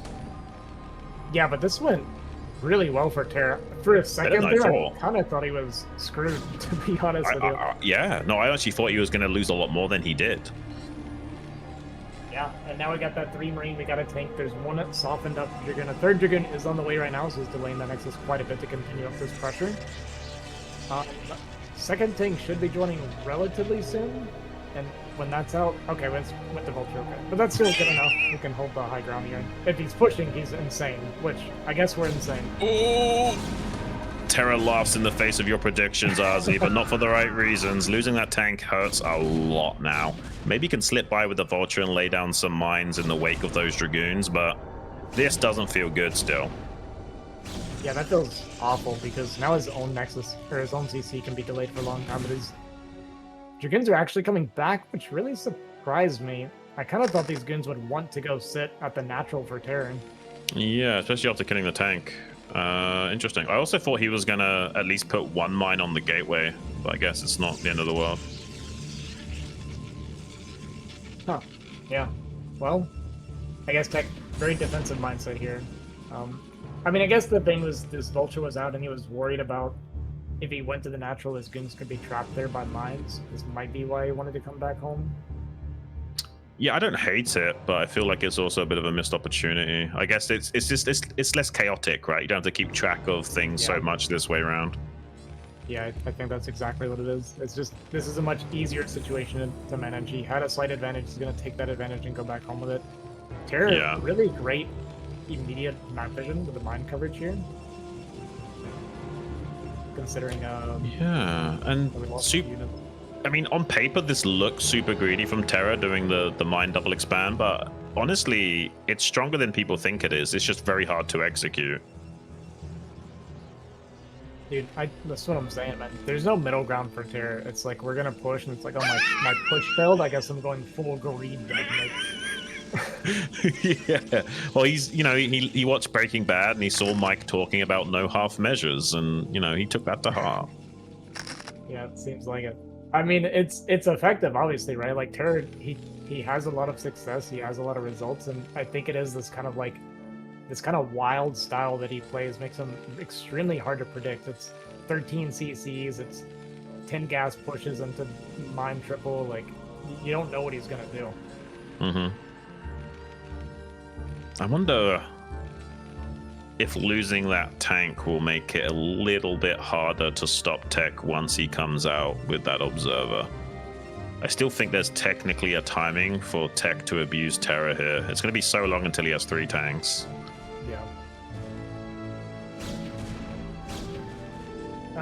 Yeah, I mean, it's going to be a little bit hard to defend. This is kind of a similar situation to his game against Dewalt, where if Tech was aware of that third base, he could just go shut it down right now, but He's not confident with what's going on. He's going to stay home right now because this is an uncomfortable moment for Protoss because you don't know like about Vulture run bys or anything like that. I was literally just about to say, like, the one thing keeping Tech from attacking is a Vulture threat, but he could just temporarily wall up the natural with pylons while moving out and then just cancel them as the goons are popping. But that's just me. Yeah, no, I think it does make sense. It's a little, I guess, easier for us because we can see everything, right? Yeah, of course. But TerrOr, he's kind of taking advantage of kind of typical Protoss habits, right? Which is that Protoss won't do anything until the observer gets information. And this is something that a lot of higher level Protosses don't do.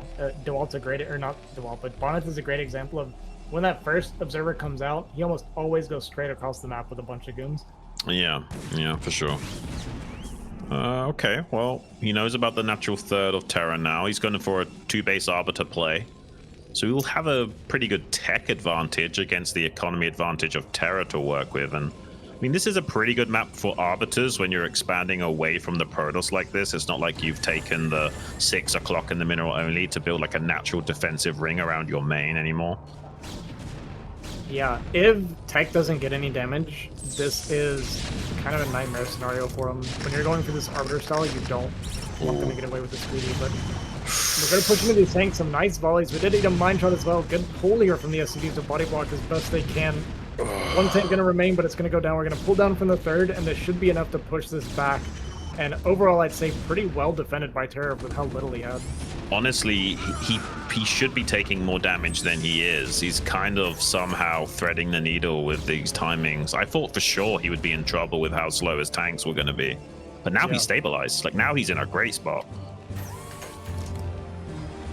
But, you know, this is kind of a good example of what I was just talking about, right? Like, if he went across with that observer, yeah, he'd have, like, what, 2 less goons, but there'd be 2 less tanks, right? So yeah, it's a big deal. It's a massive deal. I totally thought that he would pull the trigger on that right away and just build pylons to block. Yeah, so TerrOr is going to get away with this third, and this is kind of a nightmare scenario for Tech because he's going to be a 2-base Protoss against a 3-base Terran. And yes, while Arbiter Tech does, you know, like the fight and skirmish and stuff, it usually does it at least even grounds, not from behind. Yeah, and, you know, it's like Terra's in full swing, throwing down some extra factories. He hasn't yet made a 5th or 6th factory. He could also go a bit tech mechy from here. He doesn't have to like go like 6th factory or anything. He can play pretty defensive if he wants to. He's got this setup. There's no need to be aggressive for a long time for Terra. Yeah, absolutely. One of the big breaking points for beating Arbiter Tech, if you want to fight them kind of head on late game, is that 2-1 timing, right? So if he wants to tech up 2 upgrades, he can do that. But he is throwing down a few extra factories, and were we cutting SCVs? It looks like we're cutting SCVs as well, so he's actually going to go for a big timing push. 7 factory. Whoa. Terra just throws expectations out of the water, RZ. Like, it doesn't matter what you think he's going to do, he's going to do the opposite. It does seem that way, right? Like, just taking this one game, for example, think about it. We went for 10 gas, hyper aggression, into massive greed. JK, I'm being aggressive. I mean, if we're having a hard time keeping up with this, I imagine Tech is going to be racking his brains as well. Yeah. That's 8 factories, by the way. Oh my days. Into the Devil Armory, no starport. This is like the old school Chewbacca build on Longinus, by the way. It's really insane. Except you do that on like 2 bases instead of 3. I like that we don't have Vulture speed yet as well. I assume that's what's researching now. I mean, it would have to be, yeah. Man. Well, we're gonna get a lot of units here in the next like minute or so from TerrOr.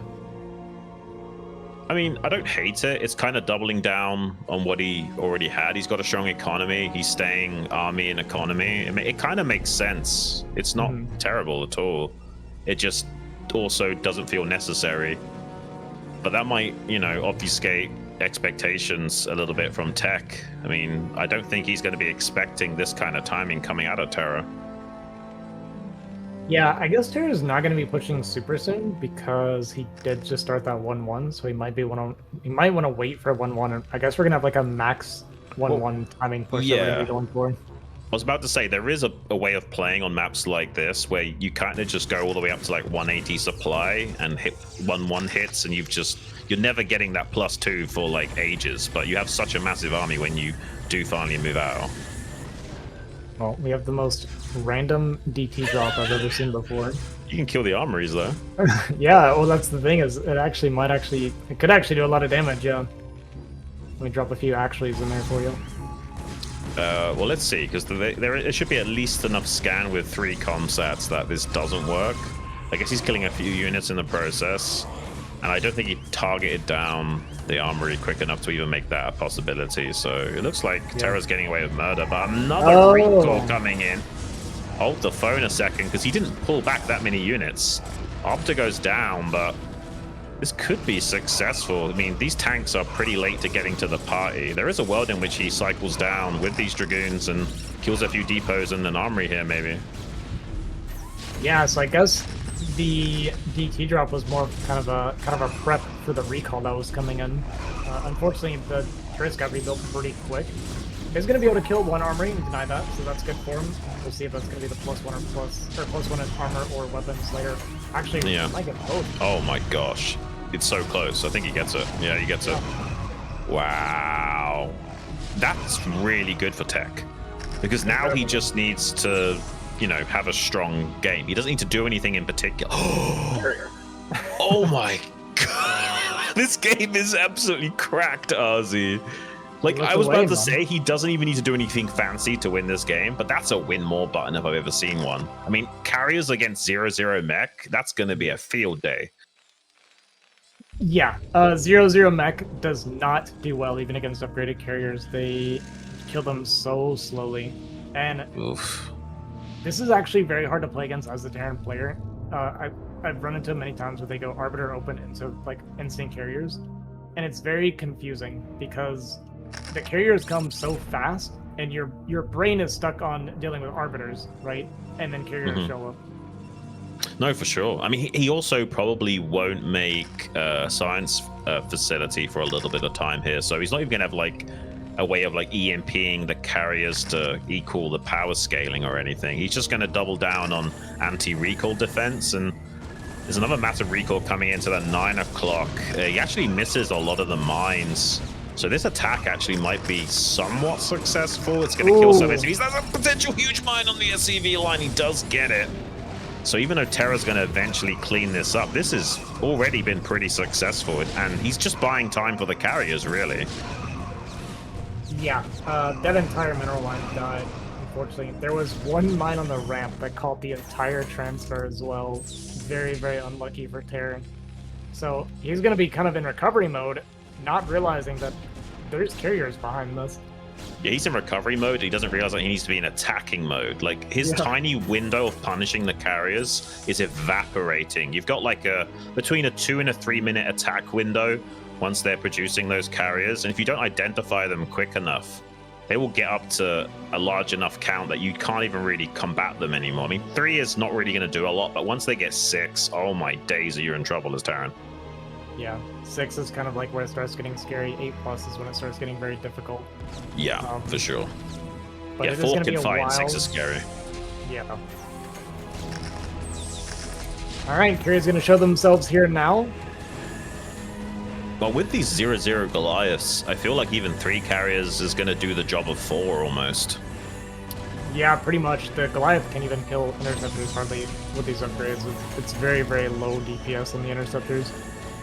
And what's crazy is, like, you almost want the interceptors to go back in these situations because of, like, recharging the shields on them really quickly. Like, it actually kind of benefits you to let the interceptors go back in for at least a little window. Do we have +1 on these carriers, or I assume we do in the attack? Not yet. Not yet, Okay. okay. It's spinning. It should be done soon, but not quite yet. This is such a weird, interesting game. I'm kind of happy to be having it. I mean, he's got like hardly any Goliaths here, RZ, and now we've got 6 carriers. It'll take a little bit of time to fill out the interceptors in the bays of the carriers, but this doesn't feel good for Terra. Like, this terrain is a little bit exploitable as well, unless Tech makes a mistake and suddenly a carrier goes down. This doesn't feel great. No, definitely doesn't. And yeah, the Goliath count getting whittled away. He is still on that 3-base mining and does have the mineral up, but it's not running right now. And Period trades so well. It's, you know, if supply was close, would have talked about this before. You know, when supply is even, or yeah, typically when it's even, it means that Terran is winning. But once carriers get into the field, it kind of changes the map a little bit, where if it's even, it's usually Protoss favored. So Protoss being up 50 supply on all these carriers, not boding well for Terra in this game. And you even can play like a refugee style of Protoss when you've got carriers. Like even just one mining base is typically enough. You don't need a ground support army. It's ideal, but not necessary once you get like 6 to 8 plus carriers. You can even just let them kill some of your bases and still run it down. GG is cool. Tech taking a quick lead in this series pretty convincingly. Yeah, very convincingly. You know, Perry, he's such a trickster, man. I feel like it'd be so hard to get a read on that guy, but these guys probably play each other a fair amount as well. And they're both kind of tricksters in their own right, so they're probably a little bit used to each other's shenanigans. Yeah, that might be a good read there, Ozzy. I also feel like Tech's shenanigans aren't so good against Protoss. I feel like he does way better with the spiciness in TVT and TVZ, and I think this is the one matchup where he can be a little bit predictable with that spiciness. Yeah. I can agree with that, yeah. Well, Terra's TVT spiciness is 2 fact no matter what, apparently, so... Yeah, he really kind of showed me how strong that build is. I gotta start doing it some more. I mean, he's got a pretty impressive BSL record if you look at it right now. 71 against Zerg, 64 against Terran, but only 49 against Protoss, and that's where a lot of Terrans are at, generally speaking, right? Yeah. Like, they tend to struggle against Protoss, unless your name is Mong. There's like a few players that break the rule, but they're the exception to the rule for good reason. Players are having a hard time against Protoss if they play Terran, generally speaking. Yeah, and then that plus the quality of Protoss players we get in BSL are pretty nasty as well. It doesn't help. Yeah, I mean, we have a few pretty good top-level foreigner Terrans, but I think there's not enough. I don't know if it's just the mentality thing where it's like playing Terran, you have to really grind out games, and they're not capable of it, but we'll find out what happens next. We're jumping into game number 2, Terra versus Tech on Metropolis.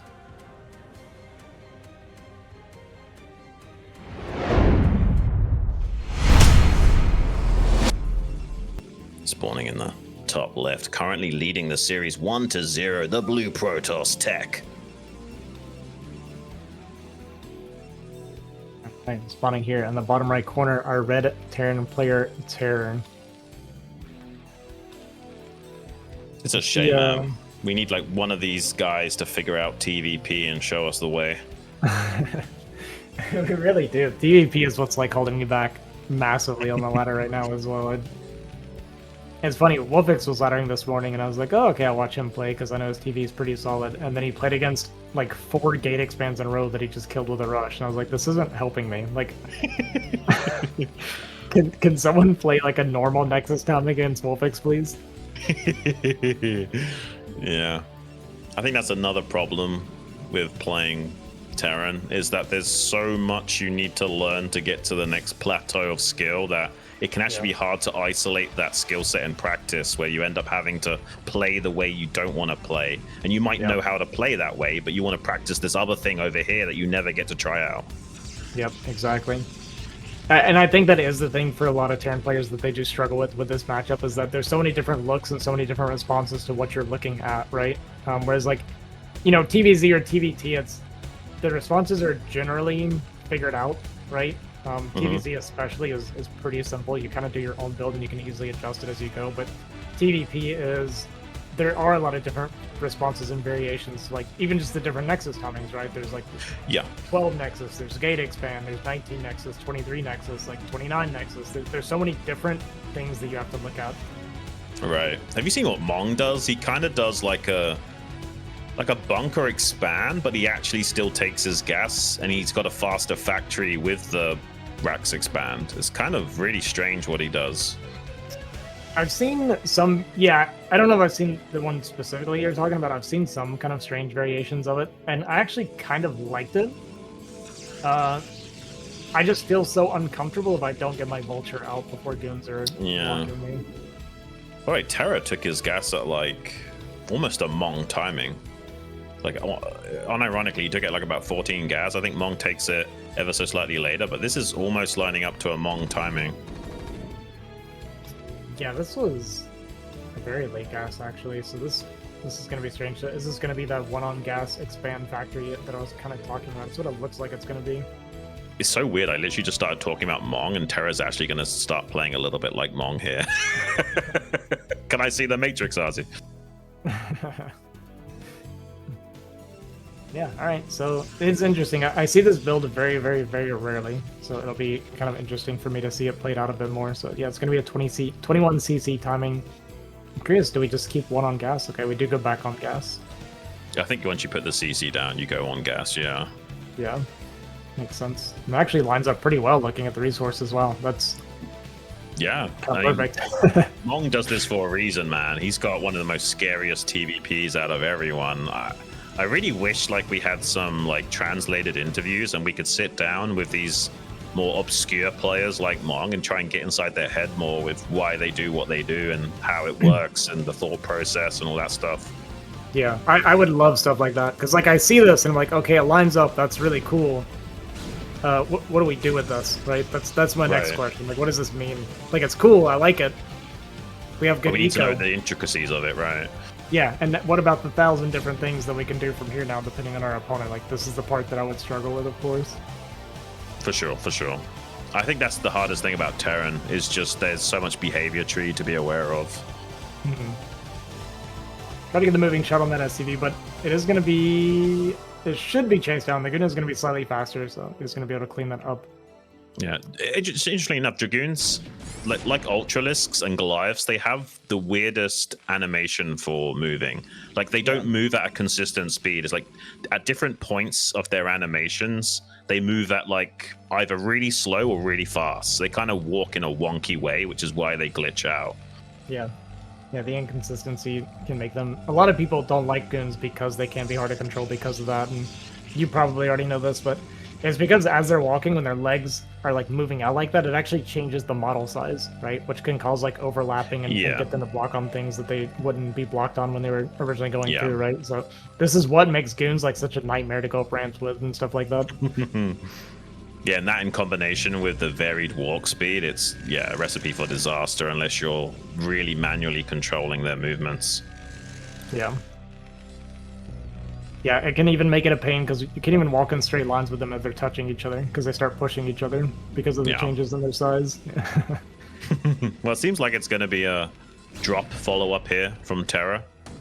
And it's a pretty big main base. We've got this massive boot-shaped main base, so drop can be really strong here. We've got one spotter pylon on one of the peripheries where the foot goes in, but not on the toe of the boot just yet. You know, I really like the drop follow-up to this because it is this lake factory timing. It's almost like you're forced into a defensive posture, right? The drop makes a lot of sense because this is kind of a guaranteed way to get out on the map and get some pressure. Otherwise, I feel like our opponent can just comfortably do whatever he wants for such a long time. Yeah. No, I love the drop follow-up to this as well. I'm not sure if Mong does this every single time, but I'm pretty sure he rotates this into the variations when he goes for this opening. Oh, I like the way he's doing this too. He dropped 2 out and went back and got more vultures, so he's going to do kind of a multi-prong with this dropship. Okay. I have to say, I've got to take my hat off for Terra for pulling this build out. Like, I don't think a lot of Terran players would feel comfortable playing like this. We're going to get a scout on that Arbiter tech as well. That's pretty Tech good. does like his Arbiter. He does, yeah. And let's see if he can get anything done with these vultures. I mean, he's going to have a massive reaction time to them. There's no mines or speed on these vultures. Very low investment when you think about it. Yeah.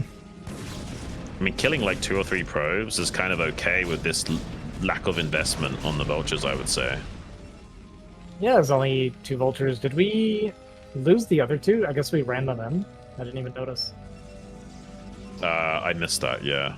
My bad. We were distracted having a good time. Looks like Terra is going to be rushing ahead with his tech. He's got that science facility on the way already, so he is not slowing down. We're going to have a very quick +2 weapons, and he will probably also want to be getting some science vessels out to help deal with that potential recall later on, if it is going to be a recall. Yeah, TerrOr's approach to the game is so different from everybody else's. So it's going to be respect it. Yeah, it's honestly it is kind of respectful in the sense that to have your own unique style and play at the level that TerrOr's playing at, it has to be respectable. Yeah, I think so. Yeah, I mean, he's not like one of those other boring Terrans, Arzi, you know, like you. I am one of the most boring Terrans. I know. I'm trying to fix it. Okay, it's a work in progress. I'll let you off. He's actually made a bit of a mistake. Yeah, I was about to point that out. He's made a mistake with only 2 on gas and then natural. It made sense when he first set it up, but he needed to add a 3rd because he's now going to be strapped for gas if he doesn't put that back on. While we're talking about it, has Tech fixed the gas in his main? Because I saw 2 on there earlier as well. Oh, you mean after he lost the probes? Oh, he's fixed it. Yeah. Yeah, we should be all good. And Terra's fixed his as well. Yeah. All right. Well, I want to say Terra's not going to attack for a while because we went for this like, insanely fast sci-fi, but I really don't trust the guy at all. So he's just going to say, "Hold my beer" and A move. Yeah, you know, it's for me. I've kind of talked about it before. Like, one of the things I like about StarCraft is kind of like, you know, what the follow-up would be, or like what players are thinking, or something like that. And Terra's one of those guys where I don't even want to guess what he's doing because I'm just always wrong because he does something I've never seen before, almost consistently. Yeah, it does seem like you want to actually interview them and get inside their head more directly rather than just assuming. I can kind of see what he's gone for this game. It basically is a Mong style, but obviously his own take on that, because not everyone can play TVP like Mong. Even the Korean pro gamers can't really quite manage it. So I just admire him so much for playing like this. Like, there's not many Terran players on the planet that would tackle opening like this. Yeah. It's fascinating how few units he has. He's had 1 tank for like 9 minutes. We just recently got our 2nd tank out. And he's being aggressive. We have a vessel. Like, we have a vessel and 2 tanks. Like, that's... This is Special Forces UMS, okay? Just versus Protoss. Oh, there's 2 of our tanks. Okay, I mean, this is kind of similar to when you like drop tanks on a high ground and then put mines around the ramp or something, and it's just like miserable for Protoss to clear. So it's kind of like a similar type push, but unfortunately for Terra, there's not a base here we're killing. But it is at least getting a few pylons and kind of making Tech think about it. Yeah, I mean, if he does get counterattacked, I guess he's got a D matrix as well, so it's not like he's technically dead. Well, he's thinking about recall. Look, he's really setting up for it prematurely. I mean, it should be coming soon, but not quite that soon. Yeah, it's good to do. It's taxing setting up recall defense, and then what's the worst feeling is when you set up all this recall defense and then you get stasis busted, because it takes a long time to get it all set up. Well, yeah, it makes sense that around about the time stasis is ready, you set up for the recall, because that's going to be coming in like a minute or so. You might as well get it done now. Yeah. He's getting EMP as well, so that's going to be nice. If he gets 1 good EMP off on an Arbiter, that could be game-winning, potentially, depending on the tempo. Yeah. Yeah, I was actually just recently talking to Wolfix about that, about how the question he asked me... Actually, I'll get back to this in a second. These vultures are getting a lot of pro kills. Yeah, they're actually crazy damage. But yeah, go on what you were saying. So he asked me, he's like, how many Goliath do you think is like worth for an Arbiter? I was like, probably 4. And then the next question he asked me was, what is the first Arbiter? And then I was like, man, like 7 actually, because the first Arbiter is so important in this matchup. Yeah, he's 100% right about that. Yeah. That's the weird thing about StarCraft, is like it's not linear in terms of what unit is worth what, you know? The same in chess, like sometimes you'll sacrifice the queen. Yes, it's a very valuable unit, but it's nuanced when it's valuable and when it's not so much, right? All right, we're going to go for this recall. The vessel did sniff it out. Are we going to get that EMP in time? I think we did, yeah. He did. I mean, you can, as long as you cast the recall ahead of time, you can sometimes still get it off, but if you're not in position to get it, you just won't get it. Yeah, so he was really quick with that reaction.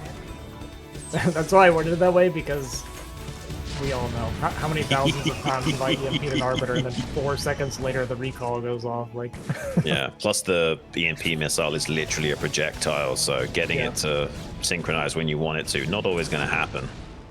I love how proactive Terra's being. This is so nice. Really crazy high-level stuff we're seeing here. And look, like, we're gonna get value out of these mines. We're gonna kill several zealots, right? Gonna damage a bunch. We're gonna put the 2 tanks up here to die, but we're gonna get a siege belly on. That's not so good. I thought he was gonna evacuate with the tanks. I'm not a big fan of that, but at least it's sandbagging tech a little bit, I guess. I'm telling you, man, I can't predict Terran. It never makes sense to me, but... yeah, Schrodinger's terror. Yeah. I was like, oh, look at these mines getting all its value. And he's like, there's an army here. Siege up your 2 tanks. We can kill it all. I mean, I would understand that if like there was something else happening out on the map, but it was pretty strange to do it when there's like nothing else happening. Yeah, especially because they were out. Like that dropship was out with the tanks. Yeah. Oh dear. He's got the +2 weapons already. Armor's going to be lagging behind, but I mean, as long as you can kill stuff, it doesn't matter. Your units do full damage regardless of what HP they're on. So he still has a lot of punching power with this Terran metal that he's got. And he kind of needs to be a bit more proactive now. He can't just let Tech set up a rally point for free and get away with that base in the bottom left. He has to kind of do something now, put pressure on, even if it's just going across the map to the rally point. He just has to attack, right? Yeah.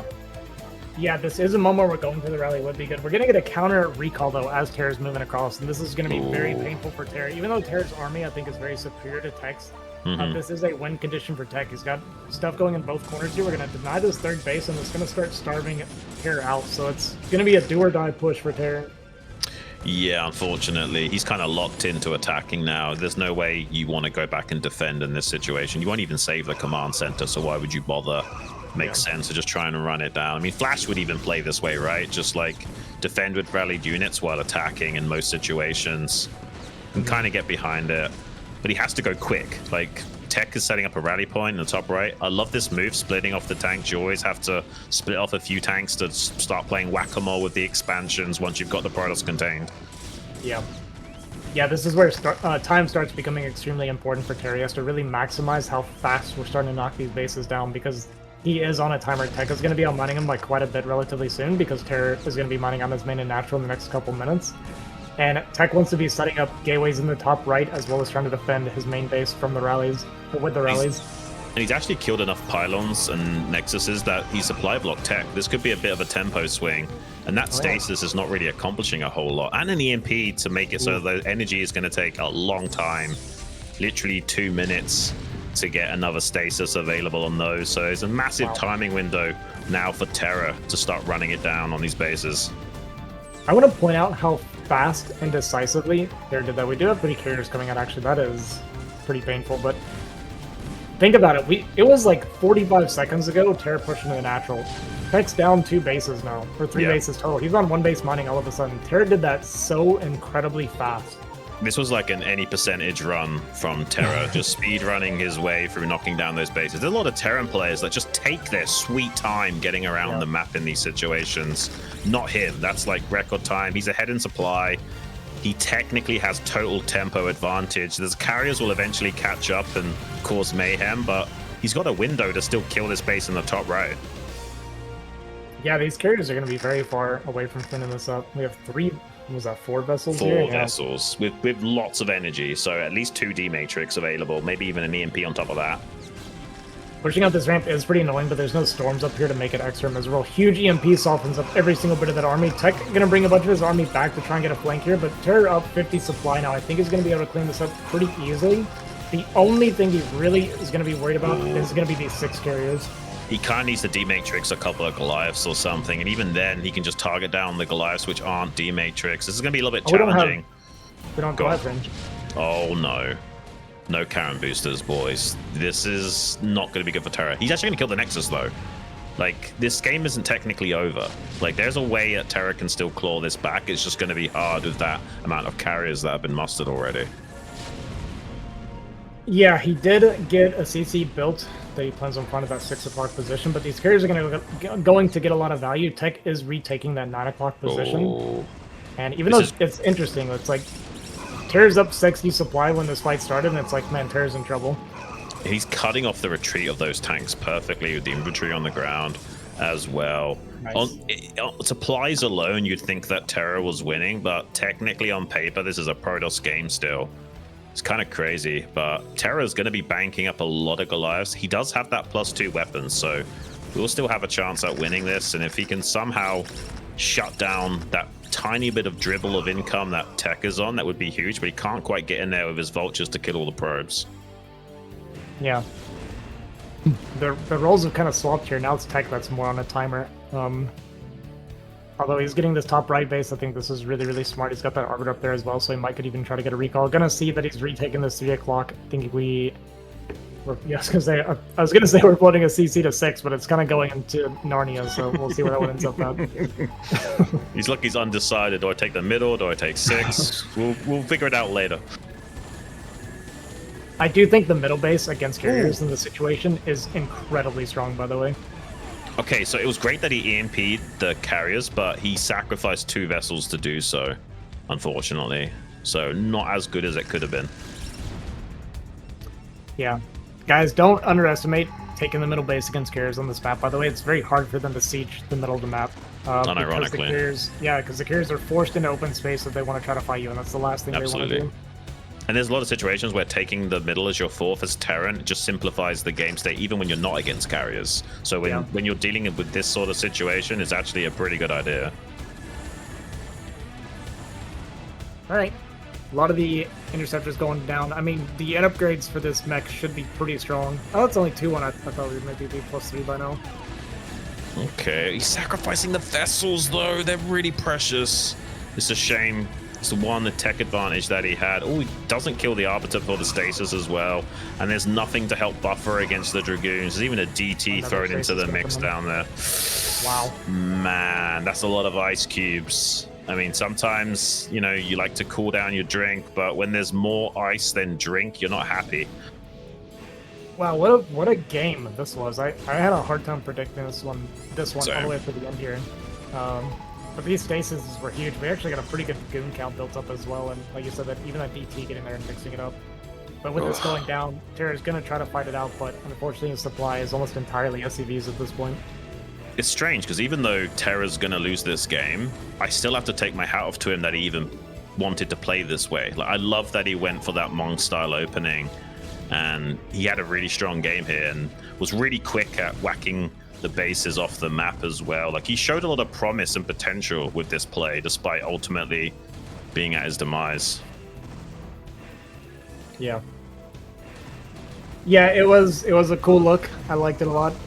I'd like to learn more about the build, but GG going to be called. Tech going to take the 2-0 over TerrOr, and that's going to knock TerrOr out of the BSL, John.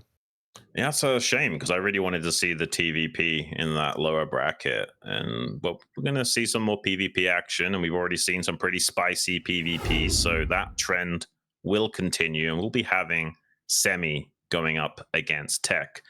But before we get to that, guys, we're going to be taking a little bit of a break here. So run to the bathroom, grab some water, grab some fruit, whatever you got to do, and come back in like 3 minutes or so. And we'll be joining you with some more great StarCraft action. Don't go anywhere.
24%. GGS.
Hey guys, welcome back to the BSL Season 21, joined in the booth again by Mr. Arzi Dahaki.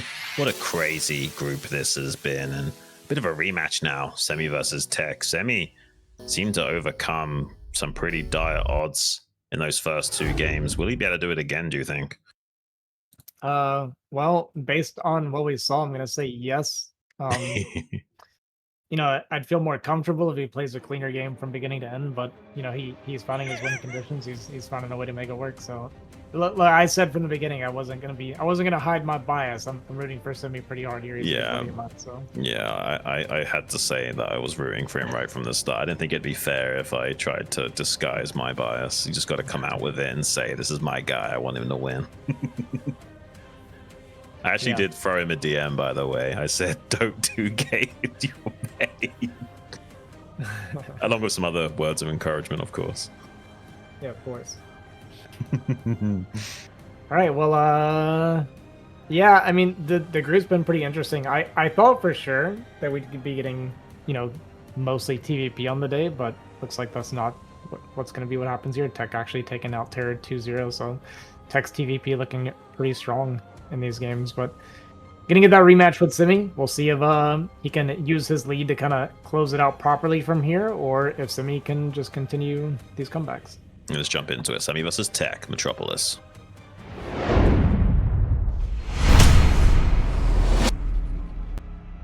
Spawning here in the top left, representing America, the blue Protoss Semih. And his opponent spawning here in the bottom right. Cross spawn, we have Tech. A lot of cross spawns today, John. Yeah, a lot of cross spawns, Arzi. You know what that means? We can be a little bit greedy. we can. Yeah, it's funny. In PvP, you like never see 12 Nexus, right? It's super rare. Super rare. There was during my anonymous tournament, there was a Range played against Nomad in the first game.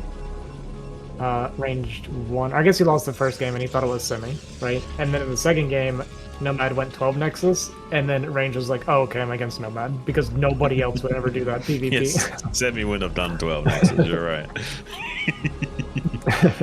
Yeah, Nomad's a little bit spicy with it. He's a crazy person the way he plays PvP. Nomad. While we wait for these, while we wait for the openers to kind of develop here, One of my favorite games that I ever played, and G5 will hate me for telling the story, but it's just one of my favorite ones. Go on. Played against him on Retro. Had never beat him PvP before. Actually, it was the first time we played PvP. And we were doing K-League, and he came to play with us, and we were playing on Retro. And I went 12 Nexus.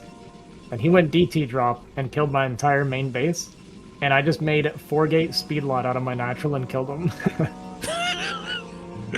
Nice, nice. I don't think it'd be too bad for you telling that story, but yeah. Yeah, we have like a running joke with it where if it ever comes up, he's like, I'm still pissed at you for that. It's a love-hate relationship, I'm sure. Yeah. Alright. So, Tech dropping that 14 Zealot. And Semih... Not. Oh, there it is. Okay, there it is. Yeah, a little bit of suboptimal mining actually from Semih. We saw a lot of the pros are kind of stacked on the bottom there, so I think it just delayed his mineral income a little bit. Yeah. It's crazy how these tiny little differences can add up to such massive disparities in StarCraft. And like when the game starts, you're already technically behind because you can't be frame perfect with the splitting and what have you. Yeah. Yeah, I mean, there's even the whole thing about like swapping the like your graphics settings, right, when you're loading in to make like the split faster or start the worker faster, right? So there's like all these little things that give you like, you know, fractions of seconds, which actually add up and matter to a lot of players. For those of you that don't know what we're talking about, if you push F5 or whatever to put into low-res graphics, your building will be in the center of the screen, so you can just click and make a worker slightly a few frames ahead of your opponent. Yeah, and I didn't even know boosting existed until I started playing Terran. Really? Yeah, I just never boosted. I didn't know about it. When I first started hearing about it, I was like, oh, this is a thing? Like, you guys... Because I was always like, how do these people have more minerals than me sometimes? Like, it doesn't make sense, but... It's a typical Protoss tale if I've ever heard one. That's what I'm saying. I didn't even know there was an in-game timer until I started playing Terran, okay? You were pretty much just a BGH player. You're actually relatively a newcomer to the 1v1 scene, right? Yeah, still a bit young for sure. You know, I didn't even know about Pro StarCraft like until only a handful of years ago, so I was very out of the loop. Yeah, you're a bit of an enigma for that reason. Like, you have a totally fresh set of eyes on this game, whereas a lot of us are kind of got tunnel vision on some of the old ways of doing things. So in a way, that's an advantage to you, being able to think outside the box a little bit. Oh, Semih gonna get a slight advantage here. It's not gonna be much. He almost got the probe block as well. It's a shame the probe's not in slightly better position. He could have body blocked with the probe there. Yeah, I thought we were going to get an additional shot or two because of the body blocking, but yes, Tech does slip through there. Doesn't take any hull damage, so assuming nothing happens anytime soon, is going to heal back up, and no harm, no foul. Yeah, and no second gateway from Semih, so yeah, there's not going to be any pressure or anything here.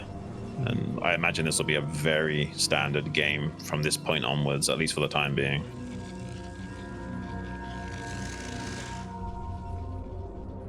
Yes, absolutely.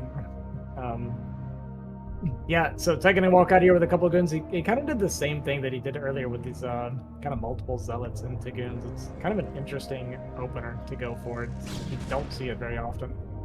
Ooh, he actually might have overstepped his welcome. He has got 2 Dragoons and 2 Zealots, but he's a little bit out of position. Takes a few extra shots on that Dragoon. Semih now has a lot of opportunity to out-micro this since he's out of position and can't retreat so easily. There is a 3rd Dragoon about to arrive for Tech, but the damage has already been done. It's now 3-2 yet again. One of those Zealots will bite the dust, but Tech does trade a Dragoon away from Semih as well. Yeah, a big thing that played here, we kind of mentioned it before, Tech once again skipped range to go for that robo first, whereas Semih went range, and he actually had the range advantage for several seconds, so he got additional volleys for that reason. Ooh, he's going to try and dive for that Dragoon. Does actually manage to find it, but again, a punish compensation from Tech. Does kill a Dragoon on the exit. So not finding a complete advantage that he was looking for, and that's one of the niche situations where fast range does pay off in PvP, but unfortunately Semih didn't quite find that edge. Yeah, I felt like it had so much more potential, right? To go much better for Semih than what it did. For sure. Yeah, I think Tech can be quite happy with how well that went, considering how bad it could have gone.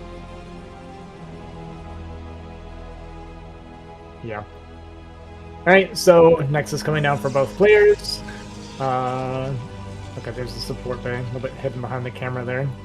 I was gonna say, there's no way we don't have a support bay right now. Yeah, it's hiding right down there. It's got its cloak of invisibility on right now. All right, so we're going into the mid game once again, where Tech has a slight advantage. I feel from this opener. Yeah. I guess if Tech was the aggressor here, then it's a bit more equalized, right, with the defender's advantage. But we've seen Semih comfortably take the role of aggressor even when behind.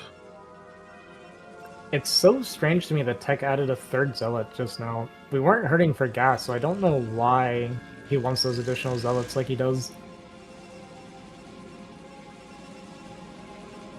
I don't know. They can be. Look, we're adding more zealots. There's a fourth zealot that just came out. I don't really fully understand. The only thing. Go on. The only thing about the zealots that I do say sometimes is they're actually pretty good at tanking for your goons against the Reavers. Like, they'll eat those initial shots sometimes when you're going in. Yeah. But you really only need a few typically for that. But yeah, it's just interesting to me that he's making more zealots like this. I think one of them is on like red HP. Maybe he just wants a few extra that won't just immediately die. Yeah, there's one that's like red HP, so I guess it kind of makes sense, but it also seems slightly unnecessary to make that many additional. Yeah, I mean, at that point, I would just execute it myself. It's taking up unnecessary supply. You went full Imperium on them, just like, it's no longer a net profit. Semih, we weren't watching. I loved the observer movement initially, and then he kind of wasn't paying attention to what he was doing himself. Oh man, the stars are not aligning right now. Yeah. That's really unfortunate. Oh, please tell me he's going to run these Dragoons back. Oh my gosh. Okay, luckily there's a straggler Dragoon out in front that's going to tip him off to quickly pull back before disaster was met, but yeah, not ideal. It's so funny when you're in those positions, by the way, where you're chasing their observer with your observer, because you're clicking as fast as you can, but unfortunately, no matter how fast you click, your observer doesn't go faster. It dies anyway. It's actually a Dragoon superiority here for Semih, and he has better coverage from the Reavers temporarily. Gets a pretty good couple of Scarabs, but does bite a couple of Reavers off. Ooh, the Reavers are out of position. Does he target the shuttle down? Doesn't get it just yet. It's going to get away with one hit. Oh, he gets it! I thought he was going to get away with one hit there. This is a crazy big moment. Takes out the Reavers. Actually a massive victory for Semih with this battle. I thought for a second that shuttle was getting away with one shot, but he just barely got it. And once again, Tech muttering to himself, shaking his head, like, where does this keep going so wrong? It looked pretty good initially, once again for Tech here, but it's kind of funny too. Semih's shuttle just left the fight, by the way. Like, it wasn't close to dying, it just left. It was like, you guys got this. It's really bizarre, because like Semih almost plays like an AI where you can't always see what's going on or make sense of it, but he still manages to calculate a way of winning the fights. Oh my god, that was close.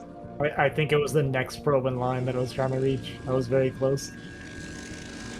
That position though, if you get 4 Reavers back behind that middle line, it's like game ending. By the way, that's almost a win condition. I mean, how do you get Dragoons back there to deal with that? Exactly. Yeah. Okay, so it looks like we're gonna progress to the next phase of the game, but honestly, pretty good so far from Semih winning that fight the way he has. He doesn't even need to be aggressive anymore. He can kind of just sit back, chill a bit, maybe think about taking a third. There's not really as much pressure on him to make something happen anymore. Yeah, I agree. This is probably the best opener we've had from Semih between these two all night tonight. Mm-hmm. And he won both of those other games, so I know that's hopefully he's not bode well. Yeah, he's gonna lose this. God damn it. He's gonna be a victim of success. Just you wait and see. Yeah. I love that the APMs are like identical as well. That's good to see. Yeah. It's Protoss, I guess. You don't need to really be going too crazy with it. Yeah. Well, you say that, but this is above my max, so I can't say anything. I think you can play all 3 races at around about this APM. You just have to be very efficient with the APM. Yeah. I think the only thing that really is an issue is bio and TVC. I think that's when the APM actually starts to become a problem. Alright, this DT going in, or sorry, this Reaver coming in pretty much undetected actually. Tech not looking for a while, so we're gonna get this drop off. And oh my god, we're not gonna catch these probes. That is No way. unlucky. No way. Oh, it's so close, but oh man, no cigar. That 4-second dud timing always paying off for Tech so far. Hopefully he didn't forget about his shuttle. Okay, there it goes. I was a little bit worried about it sitting there for a second. Cannon finishes up, gonna finish off that observer. Man, this is like 3 scarabs now from Semih that I think we're just 1 or 2 probes off on the line there, not being able to get their connection, which a bit unfortunate for him because those connections easily game ending if they go off. Man, like sometimes you can even like see that the scarab is trying to like kill the probe that's ahead of the line, and you can even like manually stop the probe at the back to like dud out the scarab even more. It's a very niche thing, but you can get away with it. Yeah. The scarab, it even, I don't know if you saw it, even undercut the mineral patch on the ramp there, which I didn't even know was possible to try to get to the probe there. So it was trying its best to win the game for Semih. But Reavers give and Reavers take away. I mean, maybe now that's gone wrong for Semih, now he'll win again, you know? Like, he needed to fall behind a little bit to have a higher chance at winning. Now, yeah, we'll see. It's... Go on. Oh, I was going to say that Tech is in a better position right now. Oh, he catches a shuttle! I was liking Tech's positioning a lot more than Semih's, but there is a bit of architecture blocking the Dragoons from the north from engaging, so now Semih has a superior position with this Archon setup. Tech has to retreat, at least for the time being. And he can't really get up this ramp so easily, so if Semih presses the issue, there's not really a good way of getting away from this, but Semih a little bit slow in bringing those Reavers to the front yet again. Alright, so we're back to our winning ways here. Semih lost a shuttle and 2 Reavers before the fight even started and came out pretty much dead even, so this is exactly how it should be. And you know what, we're going to go and lose the next set of Reavers too. Wow. Okay, well now Semih's definitely going to win the game. That's crazy. We just lost 2 shuttles and 4 Reavers. Kind of for free-ish, like... Yeah, no, really, really bad. Like, technically, Tech should probably win from here, but I mean, we've seen those other games, so we can't really call Semih out of this yet. Both players trying to take their third at the same time. Tech, though, going to be in Semih's phase. He has got 2 Reavers, but no shuttle support, so they're kind of dead in the water if Tech chooses to run it down right now. Shuttle a little bit exposed, but pulls back to a good position. It's a very tight choke to attack into, so Semih can actually gobble these goons up if they press too deeply. Yeah, Semih... He's actually done a good job of this when he doesn't have shuttles with his Reavers. He does a great job of keeping them out of range and still getting them, like he's microing these slow Reavers back and still getting big volleys on the goons trying to walk forward. But this is really, really bad for Semih. This position going to be given up. We're going to have these Reavers on the high ground now, and we can't really afford to lose this third, but we can't defend it either anymore. No, you can't really trade into that. You'll just lose your army and the third base. Counterattacking might be an idea, but it doesn't feel good either. Yeah. This is the chopping block for Semih unless he can make some major plays right now. Maybe he can catch these Dragoons in retreat, actually. If he can isolate this army, win this fight, then suddenly the power scales might be able to tip back towards him, since there is a probe lead for Tech as well, which is where most of that supply lead is coming from. But as long as Tech can get this army out of dodge, you have to say this is very Tech-sided. Yeah, absolutely it is, right? Because he's on this 3 base mining for... I mean, it's pretty much all in for Semih at this point. There's no restarting of the 3rd Nexus yet. He's going to have to get a bit of a miracle fight. He's going to come down with this probe here now, but before that even comes into play, he's going to have to get a big win here, and it's going to be extremely hard. Oh, his Reavers are a little bit out of position relative to Techs that are in the front line. He's absolutely eviscerating the Dragoons of Semih right now, and the Reavers will also be dealt with. Manages to get out with one of them. Honestly, that fight probably went about as good as it could for Semih, but even then, it's still not going to be enough to do any heavy lifting to come back in this game. There's even 3 cannon to prevent any kind of shenanigans at that 3rd base as well. Yeah, and Tech can immediately go back to this 9 o'clock position and try to deny this base. We are going to get onto the high ground with these Reavers, at least. So we can kind of defend it, but, I mean, there's a lot coming across the map for Tech. He's up 40 so far right now. This is so hard. I think Tech's still going to get in here and shut down this third yet again. Shuttle goes down very quickly. Does get a Reaver Scarab connection on one of the Reavers of Tech, but losing his own Reavers easily without that shuttle support. Has those reinforcing Dragoons showing up now. I think Semih will actually maybe barely hold on to this, but it doesn't look like it. The reinforcing Dragoons are a little bit slow getting here from the rally point. Yeah, he's going to hold the base, I guess, but he's going to be so far down in army now. I mean, this is just the rallies from Semih holding on, but, you know, Tech's been mining on these 3 bases for a long time. He's up 40 supply while floating about 1,500 minerals, right? So they're going to be on even economy at this point, but it's just such a big army deficit for Semih now. Yeah.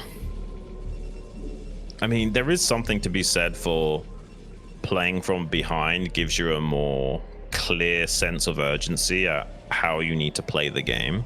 Sometimes people find it easier playing from behind than trying to snowball a lead, for example. They tend to throw the game if they don't know what to do. But this is getting to a point where it's so far behind, I don't think there's that many ways of coming back. He does kill the shuttle, does kill the Reaver, but hasn't got enough infantry to soak up the shots from Tech, but actually has the reinforcing Dragoon showing up just in the nick of time, so does maintain, but Reavers coming into the natural, make short work of that cannon and shut down the mining here at least. Yeah, this is a nice play from Tech. It's, you know, this is the kind of play that Semih needs to be doing to try to make a comeback, right? So when Tech's the one doing it while ahead is, it's just kind of doubling Right. the direness of the situation for Semih. Yeah, he's just in crisis management right now, while Tech is getting more and more ahead. He's even taking a 4th base now, it looks like. Not a tenable position for Semih, to be said. It is a best of 3, though, so even if somehow Semih does lose this game still, and he can never find a way of coming back, he's still got a fighting chance in this series, but not having that more convincing best of 3 that we saw between them to begin with. Yeah, gonna be starting off down 0-1's obviously a bit tougher. Not good on the morale, right? So, but this is also a big part of StarCraft is, you know, being able to roll with your losses and your mental stability as well, right? Your mental strength in these series. Yeah, there's just too much meat on the bone for Semih to chew for, unfortunately. Even without a good arc, it doesn't matter. GG is called, and Tech completely reverses the script on Semih in this series, getting revenge, at least for the time being, in this rematch, taking a 1-0 lead. Yeah, unfortunately, the errors from Semih kind of compounding quite a bit on that one, losing the 4 Reavers and 2 shuttles. It was just a bit too much, right? His supply was still relatively close, but those Reavers, you know, they're worth so much more than the Dragoons in those fights. Yeah. So now it's going to be Tech banning a map, and he says ban island map. Wow, I wonder which map he's talking about.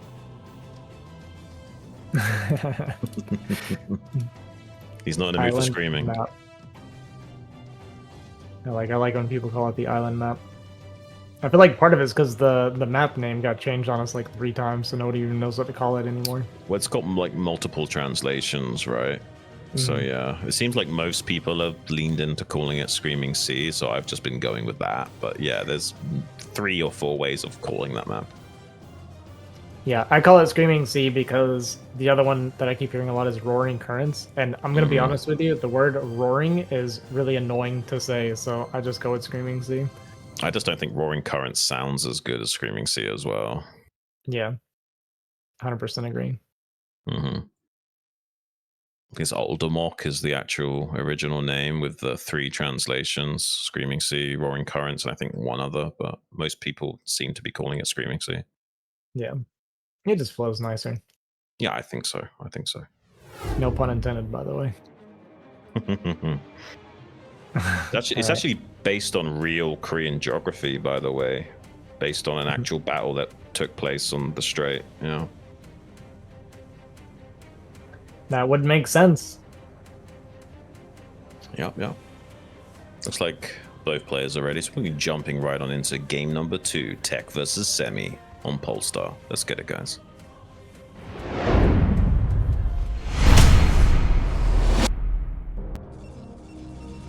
And spawning here in the top right, representing America, down 1 game but not out, Semih as the blue Protoss. And believe it or not, we have a cross-spawn game, guys. Here in the bottom left, we have our red Protoss Tech. Say it ain't so cross map. We've had cross map almost every game. There's only been like 1 or 2 games where it wasn't cross map. Yeah, I think it's legitimately been 2 non-cross map games, which is Yeah. kind of crazy. Good day for Protoss, except they're not against Terran. They can't just 12 Nexus and laugh and make people like Artosis mad. Yeah, it's funny because you mentioned that when it was Terran, I wasn't thinking 12 Nexus because that's usually where people's brain goes. They're like, oh, cross spawn TVP, then you're worried about 12 Nexus. But because it's Terran, I was like, oh, this could be 13 CC. You just got to be more greedy than the Protoss to win. Yeah. Well, that's the thing, right? Because from the Terran perspective, you theoretically shouldn't be happy with 15 CC against 12 Nexus, but if you go 13 CC, then it feels fantastic. Yeah. And there's a chance they do like a safe variation of 12 Nexus with like 2 gateways, cutting probes and stuff, so you're even more ahead. Yeah. Yeah, that's true. I like playing against 12 Nexus when it's close spawn and I get first scout, because if they don't go greedy, then I bust them. Or sorry, if they go greedy, I bust them, but if they, if I see that second gateway come down, it's like, okay, I'll just take a CC on one Marine. Yeah, unironically, if they play super safe, cut probes and make 2 gates, even if you don't attack, you're actually in a really good spot. Like, as long as you make constant SCV production and take a later CC, it actually doesn't matter at all. Yeah, you can just cut Marines completely if you scout it early, right? So, yeah, you're just ahead against that style. Yeah, I think I talked a lot about it with Warfix back in the day, and we definitely agreed with that. Yeah. Right. No early aggression from either player here, both going for their 14 Zealot. We'll see if Tech wants to keep doing his multiple Zealot opener.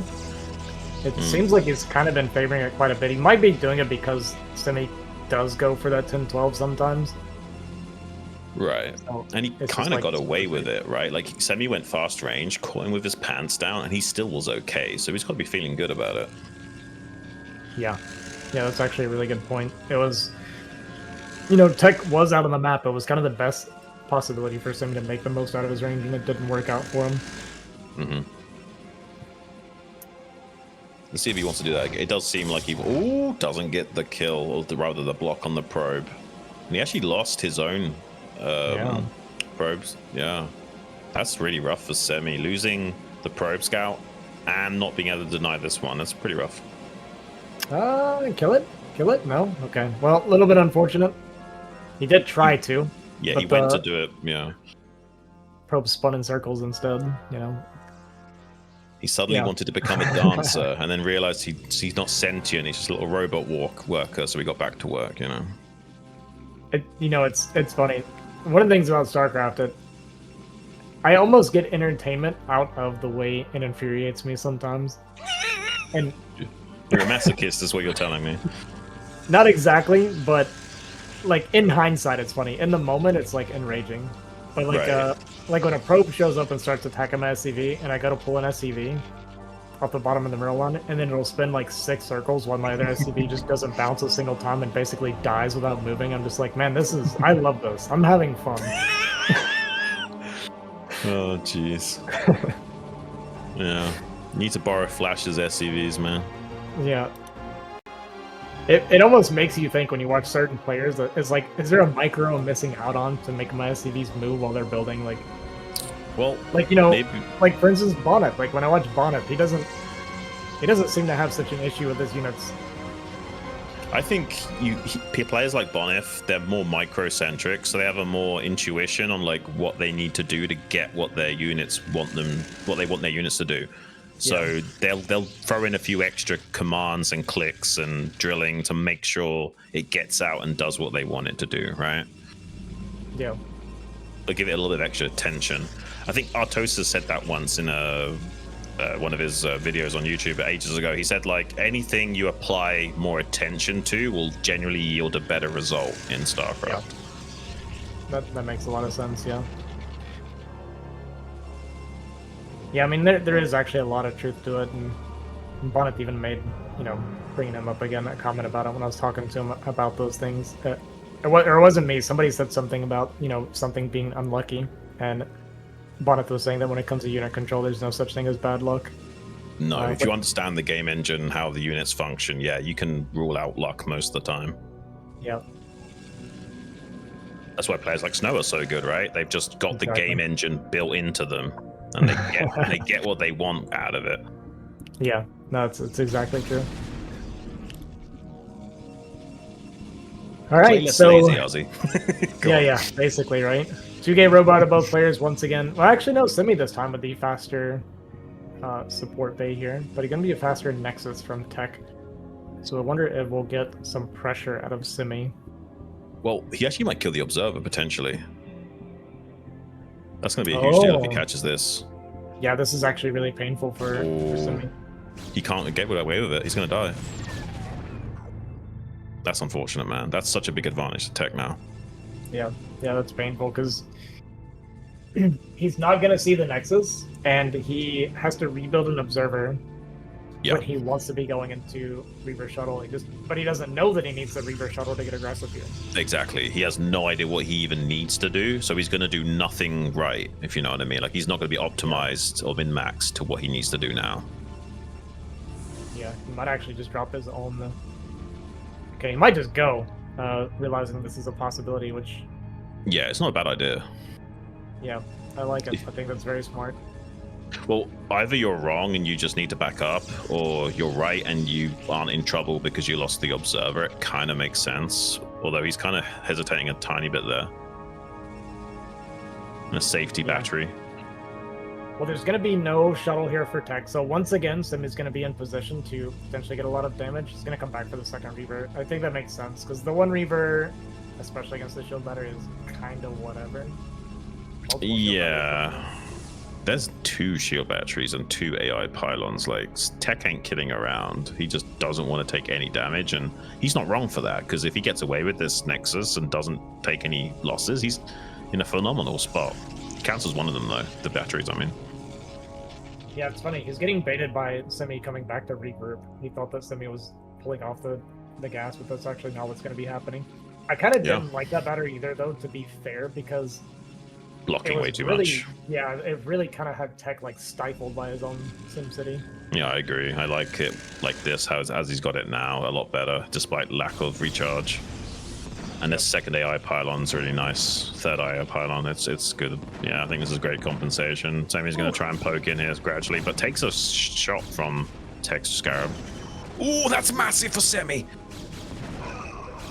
Yeah, this is looking pretty good so far for Semih. Nice pullback to make sure no units go down here. And that chip damage is going to be chipping away at Tech here. Going to look for the shots on the Reaver.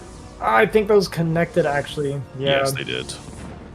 The shuttle micro, man. It always drifts away with the inertia. You've got to manually get it back in alignment ahead of time. Takes a massive shot on that Reaver. It's now going to go down. Oh. Recharge from the shield battery before hot picking it up in Tech shuttle as well. Tech outdoing Semih for the time being. It's not looking ideal, but Semih still has to kind of run it down. He's basically all in at this point. Does kill Semih's shuttle. Does kill one of Tech's Reavers as well, but with that shield battery there, you have to wonder if there's any way of Semih winning this fight anymore. Tech says no.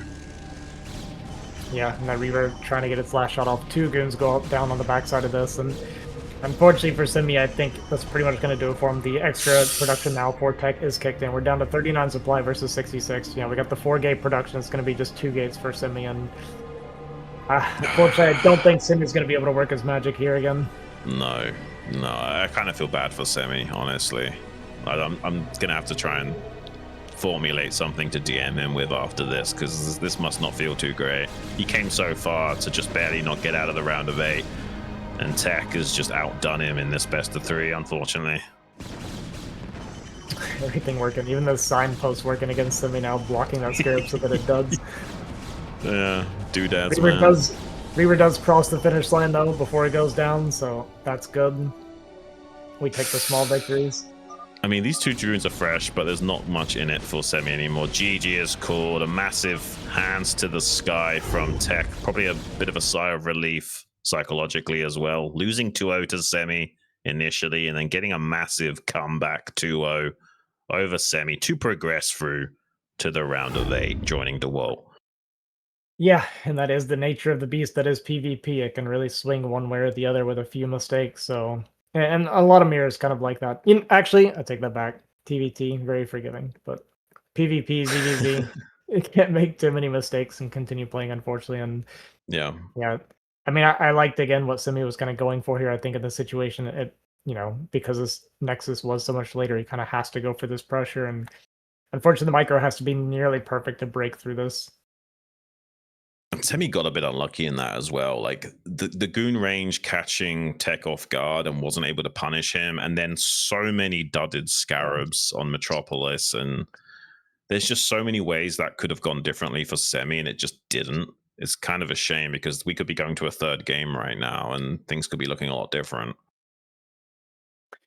Yep, could have been. Unfortunately for Semih, though, his BSL run is going to come to an end here in the round of 16. Definitely made a good show of it, though. Yeah. Took great games off Semih, gave Dewalt, a little bit of a run for his money. I'm sure. not disappointed by any means in Semih. No.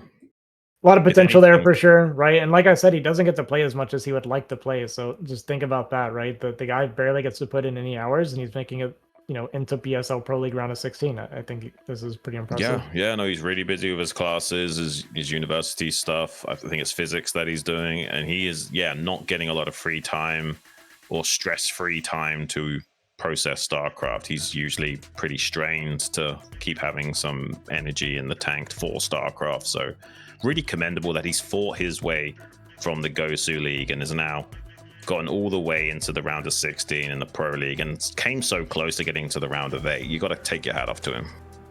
Yeah, absolutely. Well, congratulations to Tech. He did win the losers bracket pretty hard, actually. 2-0 over Terror before his 2-0 revenge here over Semih. So 2-0 over Terror, very, very impressive as well in his own right. Yeah. So another strong Protoss going to be joining us in that round of 8. Yeah, I kind of like Tech. He's not necessarily the most orthodox Protoss, and he keeps things a little bit spicy. And yeah, I think it's going to be good having more great Protosses in that round of 8. Is there any chance we can now go to seeing what the round of 8 is shaping up to being? We've already got quite a few good players lined up. Oh, my bad. Oh, I forgot we're doing it out of sequence. Oh, This is Group C, right. But we're doing Group C first. So we're doing C, then B, then A, then D, if I'm not mistaken. Yeah, my bad. Okay. Yeah, tomorrow's group is pretty hype. I'm very excited to watch that one. I think is it Kyrie and Hawk tomorrow? Yeah, I think so. SPX and Crossy. Yeah, that's such a good group. Yeah, it is. I think Group A is looking really strong as well. Yeah. Yeah, what's that group? Yeah, Siki, Gypsy, Eon, Zerg. That's going to be a really good group as well. Yeah, so you got some really great stuff to look forward to, guys. And over in Group D, you've also got Bonif, Striker, Tarson, and Dandy. Pretty much all of these guys are heavy hitters from this point onwards.